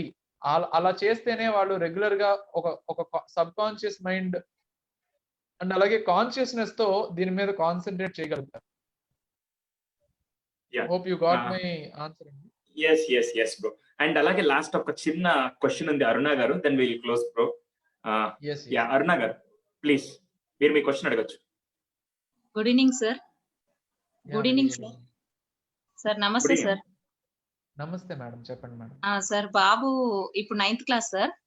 బాబుకి బాగా ఐఏఎస్ అంటే బాగా ఇష్టం సార్. ఐఏఎస్ అవ్వాలి అని మంచి కోరిక ఉంది సార్. బాగా ఒక ఏంటంటే సర్వీస్ చేయాలనేది ఉంది సార్ బాబుకి బాగా. అంటే హెల్పింగ్ నేచర్ బాగా ఉంటుంది సార్. అది ఐఏఎస్ అయితే నేను ఒక డిస్ట్రిక్ట్ ని ఇచ్చేయగలుగుతా కదా, మంచిది, ఈ కరప్షన్ లేకుండా అనేసి సార్. అయితే ఇప్పుడు బాబు చదివే సిబిఎస్ఈ సార్. ఓకే. ఫస్ట్ నుంచి కూడా సోషల్ మీద ఇంట్రెస్ట్ సార్ బాబుకి. అన్ని అంటే నాలెడ్జ్, జీకే గానీ ఏదైనా కరెంట్ అఫైర్స్ అవేర్నెస్ ఉంది. అయితే నా డౌట్ టూ క్వశ్చన్స్ ఉన్నాయి సార్. ఒకటి ఏంటంటే సార్, ఇప్పుడు ఇంటర్ నుంచి డైరెక్ట్ గా కోచింగ్ తీసుకునే సెంటర్స్ లో జాయిన్ అవడం ఎంత వరకు కరెక్ట్ అంటారు? అంటే మాకు బాబుకి ఇప్పుడు ఇంట్రెస్ట్ ఉంది, కానీ రేపు ఫ్యూచర్ లో ఒకవేళ మా డౌట్ అలా అవుతుందో లేదో తెలియదు, కానీ ఒకవేళ అవ్వకపోతే వాళ్ళు ఒకవేళ ప్రాబ్లం నాకు రాలేదు, ఇంత అనుకుంటున్నాను నాకు రాలేదు అనే ఒక ఫీలింగ్ తో లైఫ్ వాళ్ళది ఎలా ఉంటుందో అనే ఒక టెన్షన్. అంటే ఇది కాకుండా వేరే చదివి డైరెక్ట్ హెచ్ఈసి లాంటివి కాకుండా నువ్వు ఏ బీటెక్ ఏదైనా చేస్తే లైఫ్ లో ఏదో ఒక సెటిల్మెంట్ అయ్యేది కదా, అలా ఒక టాపిక్ వస్తుంది కదా సార్ జనరల్ గా బయట. ఎస్ మేడం, మీరనే ఒక పేరెంట్ గా నేను అర్థం చేసుకోవాలండి. రెగ్యులర్ గా నేను ఇది ఆన్సర్ చేస్తుంటాను. అంటే పర్సనల్ గా ఉండుంటే కనుక మీకు ఎక్కువ టైం కేటాయించవచ్చు, బట్ మీకు అర్థమయ్యేలా నేను చెప్తాను. ఒకవేళ ఇంకా ఏమైనా డౌట్స్ ఉంటే కనుక మీరు అడగండి. బట్ నేను చెప్పేది ఏంటంటే, ఇంటర్మీడియట్ స్థాయిలో 10th అయిపోయిన స్థాయిలో మీరు చెప్పింది చాలా కరెక్ట్ అండి. కానీ రెగ్యులర్ గా ఎంకరేజ్ చేసే పేరెంట్స్, ఇప్పుడు ఒకవేళ పిల్లలు కొంచెం డివియేట్ అయినా, నెగ్లెక్ట్ చేసినా, కొంచెం లైట్ తీసుకుంటున్నా, అదే పని మీద ఎంకరేజ్ చేస్తున్న పేరెంట్స్ ఉంటే గనక దీన్ని మనం ఓవర్కమ్ చేయొచ్చు. ఇది ఫస్ట్ ఆప్షన్. సెకండ్ థింగ్, ఒకవేళ ఆప్షన్ లేకపోతే ఇంకో విధంగా మనం ఆలోచిస్తే, పిల్లలు గనక సివిల్ సర్వీసెస్ కోచింగ్ అనేది తీసుకుంటే, ఇది ఓన్లీ కోచింగ్ అంటే ఒక ఎగ్జామినేషన్ కి సంబంధించింది కాదండి. ఇది మీరు గుర్తుపెట్టుకోవాలి. ఇది ఒక life style. Civil services correct గా సిన్సియర్ గా ప్రిపేర్ అయిన వాడు, తన ఎఫర్ట్స్ ఫుల్ గా ఇచ్చిన వాడు ఒకవేళ సర్వీస్ రాకపోయినా ఏ రోజు బాధపడ్డా. ఎందుకంటే తనకున్న నాలెడ్జ్ తన అలా ఒంటరిగా వదిలేదు. He has multiple opportunities. Knowledge అనేది కరెక్ట్ గా ఉంటే ఆ సెటిల్మెంట్ కి సివిల్ సర్వీసెస్ ఆస్పిరెంట్స్ లో ఎటువంటి డోకా ఉండదండి. సెకండ్ థింగ్ ఏంటంటే, వేరే గవర్నమెంట్ జాబ్స్ గురించి ఈ రోజు మనం ఆలోచించడం కరెక్ట్ కాదు, బట్ ఒక సేఫ్ సైడ్ కెరియర్ గురించి మాట్లాడుతున్నారు కాబట్టి చెప్తున్నాను. ఇంజనీరింగ్ చేసిన తర్వాత నిజంగానే ఇటు సైడ్ ట్రై చేయడం మొదలు పెట్టిన తర్వాత, ఫర్ ఎగ్జాంపుల్ ఇంజనీరింగ్ చేశాము, ఒక ఇంజనీరింగ్ చేసిన తర్వాత ఇటు సైడ్ వచ్చాము. ఒక 3-4 ఏళ్ళు ట్రై చేసిన తర్వాత నిజంగా చెప్పాలంటే 3-4 ఏళ్ళు అయిపోయిన తర్వాత మళ్ళీ మీరు ఇంజనీరింగ్ జాబ్ కోసం ట్రై చేస్తే అది కరెక్ట్ కాదండి. ఆ కంపెనీస్ కూడా మనల్ని ఎంకరేజ్ చేయండి. అది సో ఒకసారి అది కూడా గుర్తుపెట్టుకోవాలి. కాకపోతే ఏంటంటే మీరు ఇంజనీరింగ్ కాకుండా ఆర్ట్స్ లోనే ఒకవేళ ఇంటర్ నుంచి ఐఏఎస్, డిగ్రీ నుంచి ఐఏఎస్ కాకపోతే మీరు ఆలోచించే విధానం మేబీ క్లాట్ కోచింగ్ కావచ్చు, ఐ మీన్ లా చదివించడం కావచ్చు. ఇలా ఆర్ట్స్ లోనే డిఫరెంట్ సెక్టర్స్ నుంచి ఉంటే కనుక మీ ఆన్సర్ ఇంకొంచెం మీకు కావాల్సిన ఆన్సర్ నేను ఇచ్చిన వాడిని అవుతాను. బట్ నేను మెయిన్ గా చెప్పేది ఏంటంటే పిల్లల ఇంట్రెస్ట్ ని మనం అబ్జర్వ్ చేయడం చాలా ఇంపార్టెంట్ అండి. పేరెంట్స్ అబ్జర్వ్ చేసి ఓకే వీడు అదే నాలెడ్జ్ లో ఉన్నాడు, అదే ట్రాక్ లో వెళ్తున్నాడు, దాని మీద వర్క్ చేస్తున్నాడు, వీడిని ఇది చేయొచ్చు అనుకున్నప్పుడు ఎంకరేజ్ చేయడంలో తప్పలేదు. బట్ మీరే ఆ డౌట్ పడ్డారు అంటే అక్కడ ఏమన్నా ల్యాగ్ ఉంటే కనుక ఇంటర్మీడియట్ తర్వాత ఇంటర్ లో కూడా వీళ్ళని అబ్జర్వ్ చేయండి. ఇంటర్ లో సేఫ్ సైడ్ గా ఎంఈసీ కానీ ఎంపీసీ కానీ చేయించండి. ప్యారలల్ గా మీరు రెగ్యులర్ గా న్యూస్ పేపర్ చదివించడం కానీ దాని మీద ఈ ఎస్ఏ రైటింగ్స్ కానీ లేదంటే కరెంట్ అఫైర్స్ మీద డిస్కషన్స్ కానీ ఈ ఆస్పెక్ట్స్ మీద మీరు వర్క్ చేసినట్టయితే ఇంటర్ తర్వాత డెసిషన్ తీసుకోవచ్చు. లేదు ఇంటర్ తర్వాత బాగానే ఉన్నాడు కంటిన్యూ చేద్దామంటే మీరు డెసిషన్ తీసుకోవచ్చు. అలాగే డిగ్రీలో మళ్ళీ డివియేట్ అవ్వడానికి స్కోప్ ఉండదు. ఎందుకంటే డిగ్రీతో పాటు సివిల్ సర్వీసెస్ కోచింగ్ అంటే ఆల్మోస్ట్ అదే పని మీద మనం ఉంటాం. డివియేట్ అయ్యే ఆప్షన్ కూడా మనకు ఉండదండి. ఇంటర్ లో మాత్రం ఆలోచించుకునే టైం ఉంది. బట్ ఇంటర్ లో కనుక సివిల్ సర్వీసెస్ అడ్వాంటేజ్ ఏంటంటే మనం స్కిల్స్ అనేవి ఎక్కువ నేర్చుకుంటాం. మన పర్సనాలిటీ అనేది ఈజీగా మౌల్డ్ అవుతుంది. పిల్లలు coaching centre inter plus IAS చదివేటప్పుడు వాళ్ళని నీట్ గా వాళ్ళని మనం తయారు చేయొచ్చు, స్కిల్స్ ఇంపార్ట్ చేయొచ్చు. ఎలాగైతే మన హ్యాండ్ రైటింగ్ 40 ఏళ్ళ హ్యాండ్ రైటింగ్ మార్చాలంటే చాలా కష్టం అవుతుందో ఎక్కువ ఏజ్ పెరిగే కొద్దీ వాళ్ళ పర్సనాలిటీ చేంజ్ చేయాలంటే కొంచెం ఇది అవుతున్నారు. అందుకని ఇంటర్ నుంచి డెసిషన్ తీసుకోవాలి, ఆ ఎడ్జ్ అనేది ఉంటుంది. మేడం అర్థమైందండి? Sure bro. First of all thank you so much. అలాగే లాస్ట్ ఒకవేళ if at all they want to follow you, me YouTube channel కానీ ఫాలో అవ్వాలంటే కొద్ది డీటెయిల్స్ చెప్తారా మా వ్యూవర్స్ కి? నేను లింక్స్ పెడతానండి. www.takshashilaias.com లో మీకు కంప్లీట్ డీటెయిల్స్ ఉంటాయి. ఒకసారి మీరు చూడండి. ఒక కామన్ మ్యాన్ కూడా జనరల్ గా అర్థమయ్యే విధంగా మనం వెబ్సైట్ డిజైన్ చేయడం జరిగింది. మెజారిటీ ఆఫ్ డీటెయిల్స్ ఉంటాయి అందులో. అలాగే మా వాయిస్ ఆఫ్ తక్షశిల అనే యూట్యూబ్ ఛానల్ ఒకసారి చూడండి. మా పిల్లలు వాళ్ళు ఎంత ఎఫర్ట్ పడుతున్నారు. ఎందుకంటే వాళ్ళు ఒక 1 minute వీడియో చేయడానికి దగ్గరగా 2-3 hours కష్టపడతారు. కానీ ఆ 2-3 hours కష్టం మిగతా వాళ్ళకి అవసరం లేదు. అలా 1 minute చూస్తే ఆ నాలెడ్జ్ అంతా, ఆ 2-3 hours కష్టం అంతా వీళ్ళకి సేవ్ అయినట్టు అవుతుంది. సో అంత టైం సేవ్ అయ్యేటట్టుగా మేము ఈ ప్రోగ్రామ్ ప్లాన్ చేయడం జరిగింది. So hope you like that YouTube channel. Thank you so much everyone. మీకు ఒకవేళ అంటే ఆ పిల్లలు ఎంత బాగా ప్రిపేర్ అవుతున్నారో మీకు తెలియాలంటే యూట్యూబ్ లోకి వెళ్ళి జస్ట్ వాయిస్ ఆఫ్ తక్షశిల అని మీరు టైప్ చేయండి. పిల్లల వీడియోలు వస్తాయి. వాళ్ళు ప్రొఫెషనల్స్ కాదండి, మళ్ళీ చెప్తున్నాను. ఇంటర్మీడియట్ డిగ్రీ ఫస్ట్ ఇయర్ ఉండే పిల్లలు మాత్రమే. నేను వాళ్ళని చూసి చాలా నేర్చుకున్నాను. అంత బాగా ఇంప్రెసివ్ గా మాట్లాడుతున్నారు, చాలా బాగుంటుంది. వాళ్ళు ఎంత ప్రిపేర్ అవుతున్నారంటే ఒక్కొక్కరు ఇప్పుడు సార్ చెప్పినట్టు 1 minute వీడియో తీయడానికి 2-3 hours వాళ్ళ ప్రిపరేషన్ ఉంటుంది. సో అది ఇందాక సుభాష్ గారు అనుకుంటా అడిగారు. ఐ థింక్ సో ఎలా ప్రిపేర్ అవ్వాలనే దానికి స్కిల్స్ మ్యాండేటరీ అని చెప్పి వాళ్ళు ఇప్పటి నుంచి పిల్లలకి అది ట్రైనింగ్ ఇస్తున్నారు. సో దట్ ద కాన్ఫిడెన్స్ అవన్నీ చాలా బాగా ఇంప్రూవ్ అవుతాయి. అలాగే తక్షశిల ఐఏఎస్ అకాడమీ అని చెప్పి మీరు గూగుల్లో కొట్టినా కూడా వాళ్ళ వెబ్సైట్ వస్తుంది. You can go through.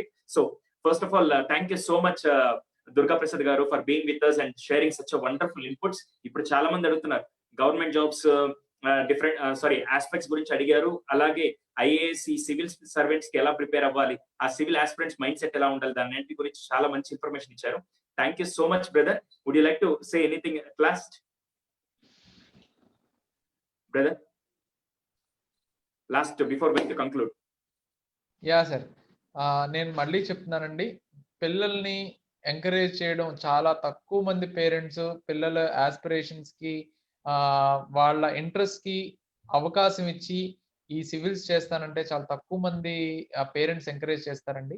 So ఆ parents hats off to the parents. మిగతా పేరెంట్స్ లాగా వాళ్ళ పిల్లల్ని 10th అయిపోగానే కార్పొరేట్ కాలేజ్ లో తీసుకెళ్లి పడేసి నువ్వు అయితే ఇంజనీర్ లేదంటే డాక్టర్ అని చెప్పడం కానీ, అలాగే డిఫరెంట్ ఐ మీన్ ఆ ఆప్షన్ కూడా ఇచ్చే అవకాశం చాలా తక్కువ మంది పేరెంట్స్. ఈవెన్ అఫ్ కోర్స్ మా పేరెంట్స్ కొన్ని కన్సర్న్స్, కొన్ని కన్స్టెంట్స్ ఉన్నాయి.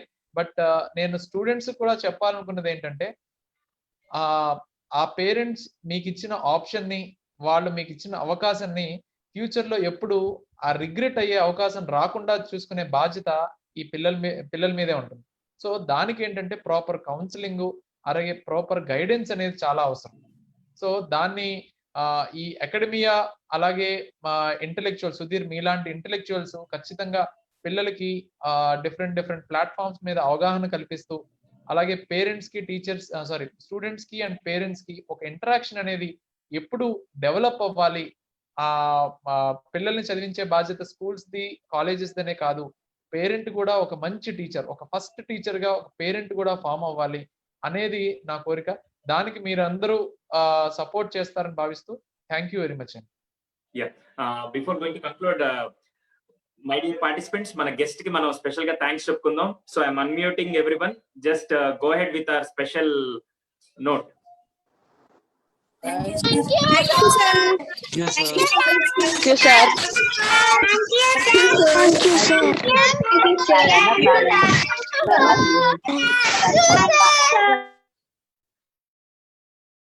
బ్రో ఒక్క నిమిషం, నేను మీరు అన్మ్యూట్ చేసుకొని మాట్లాడచ్చు.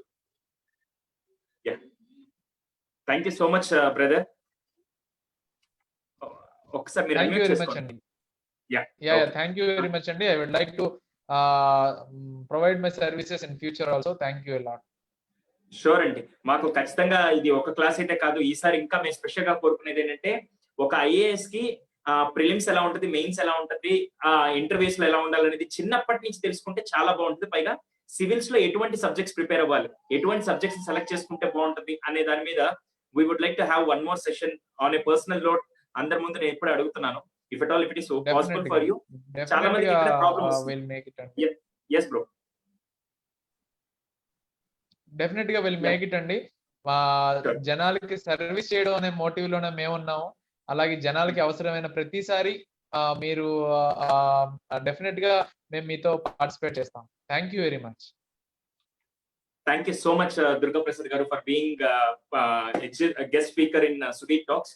అండ్ షూర్ మనం ఫ్యూచర్ లో కూడా ఇలాగా ఒక గవర్నమెంట్ సర్వీస్ గురించి ముందే బ్రీఫ్ ప్లానింగ్ అనేది ముందే ఉంటే దాన్ని అచీవ్ చేయడానికి కానీ, గోల్ సెట్ చేసుకోవడానికి కానీ చాలా సింపుల్ గా మనం రీచ్ అవ్వడానికి బాగుంటుంది. సో అందులో భాగంగా will have one more session with Durga Prasad గారు. ఆ రోజు మాత్రం నేను ముందే చెప్తున్నాను, సిలబస్ ఎలా ఉంటుంది, ఆ సిలబస్ కి మీ మైండ్ సెట్ ఎలా ప్రిపేర్ అవ్వాలి దాని గురించి మాట్లాడదాం. So it will be very easy for your kids also to learn something different from their childhood itself. So once again thank you Durga Prasad garu. And at the same time thank you all the participants. ఒక చిన్న information, రేపు మన session ఉండదు, because రేపు నాకు ఒక చిన్న programme ఉంది, hold like 6 hours workshop ఉంది. So I'm going there. రేపు ఒక్కరోజు మన ప్రోగ్రామ్ ఉండదు. ఎల్లుండు ఇంటర్నేషనల్ మార్షల్ ఆర్ట్స్ ఛాంపియన్ మన గెస్ట్ గా వస్తున్నారు. International martial arts champion. Martial arts నేను ముందే మాట ఇచ్చాను, సుధీర్ టాక్స్ లో 360 degrees డెవలప్మెంట్ కెరీర్ ఆప్షన్స్ మొత్తం మీకు పరిచయం చేస్తాను. అది బిజినెస్ అవ్వచ్చు, కెరీర్ ఆస్పెక్ట్స్ అవ్వచ్చు, లేదా గవర్నమెంట్ సర్వీస్ అవ్వచ్చు, అందరినీ పరిచయం చేస్తాను. అందులో భాగంగా మార్షల్ ఆర్ట్స్ మీ అందరికీ తెలుసు అనుకుంటా. మార్షల్ ఆర్ట్స్ ఇంట్లో అన్నదమ్ముళ్ళు, అక్క చెల్లెళ్ళు వీళ్ళు కొట్టుకుంటూ ఉంటారు సార్, అలాంటివి కాదు. కానీ లైఫ్ కి ఒక సెల్ఫ్ డిఫెన్స్ అవ్వచ్చు, మార్షల్ ఆర్ట్స్ ఎంత బాగా పనికొస్తాయని చెప్పి ఫ్రైడే రోజు మనకి గెస్ట్ స్పీకర్, సాటర్డే ఒక అద్భుతమైన సెషన్ ఉంది, సండే రోజు యాజ్ యూజువల్ మార్నింగ్ 11 o'clock కి మనకి తెలుసు కదా వాటర్ థెరపీ మీద వీడియో నిన్న ఈరోజు మార్నింగ్ అప్లోడ్ చేస్తే ఇప్పటిదాకా 75,000 మందికి రీచ్ అవుతుంది. వాటర్ థెరపీ 5 రకాలుగా నీళ్ళు ఎలా తాగాలని. అది సాయంత్రం సండే ఈవినింగ్ ఒక స్పెషల్ గెస్ట్. యూట్యూబ్ లో మీరందరూ వర్కింగ్ ఉమెన్ ఉన్నారు కదా, సారీ హౌస్ వైఫ్స్ ఉండి మేమేం చేయలేము సార్, ఇంట్లో పిల్లలు చూసుకునేసరికి సరిపోతుంది, మాకు ఇంతకంటే ఏం కుదరదు అని చెప్పేసి ఉమెన్ ఎవరైతే హౌస్ వైఫ్స్ గా ఏదన్నా చెయ్యాలంటే రెస్ట్రిక్షన్స్ ఉండిపోతున్నాయి కదా, అలా నేను ఒక పర్సన్ ని తీసుకొని వస్తున్నాను. తను నార్మల్ గా ఉమెన్ ని ఎస్ ఎంతైనా డిఫరెంట్ గా ఆలోచించి ఎంత ముందుకైనా వెళ్ళొచ్చు అని చెప్పి ఒక సెలబ్రిటీ ఐకాన్ నేను తీసుకొని వస్తున్నాను. Get ready. ఆవిడ సండే రోజు సాయంత్రం మళ్ళీ మన సుధీర్ టాక్స్ లో గెస్ట్ స్పీకర్ గా వస్తారు. మీకు డిఫరెంట్ ఆస్పెక్ట్స్ లో నేను పరిచయం చేస్తాను. Just stay tune. రేపు మాత్రం మనకి ఈ సెషన్ ఉండదు, ఎల్లుండి నుంచి కంటిన్యూ అవుతారు. రేపు మీరు చేయాల్సిన పని ఏంటంటే ఒక చిన్న విషయాన్ని, మీరు ఇప్పుడు దాకా సుధీర్ టాక్స్ లో అన్ని వీడియోస్ చూస్తున్నారు కదా, అన్ని వీడియోస్ చూసి సెల్ఫిష్ గా మనం మాత్రమే ఎదగాలి, మనకు మాత్రమే ఇన్ఫర్మేషన్ కావాలనుకుంటే మాత్రం దయచేసి నేను ఇంకేం చేయలేను.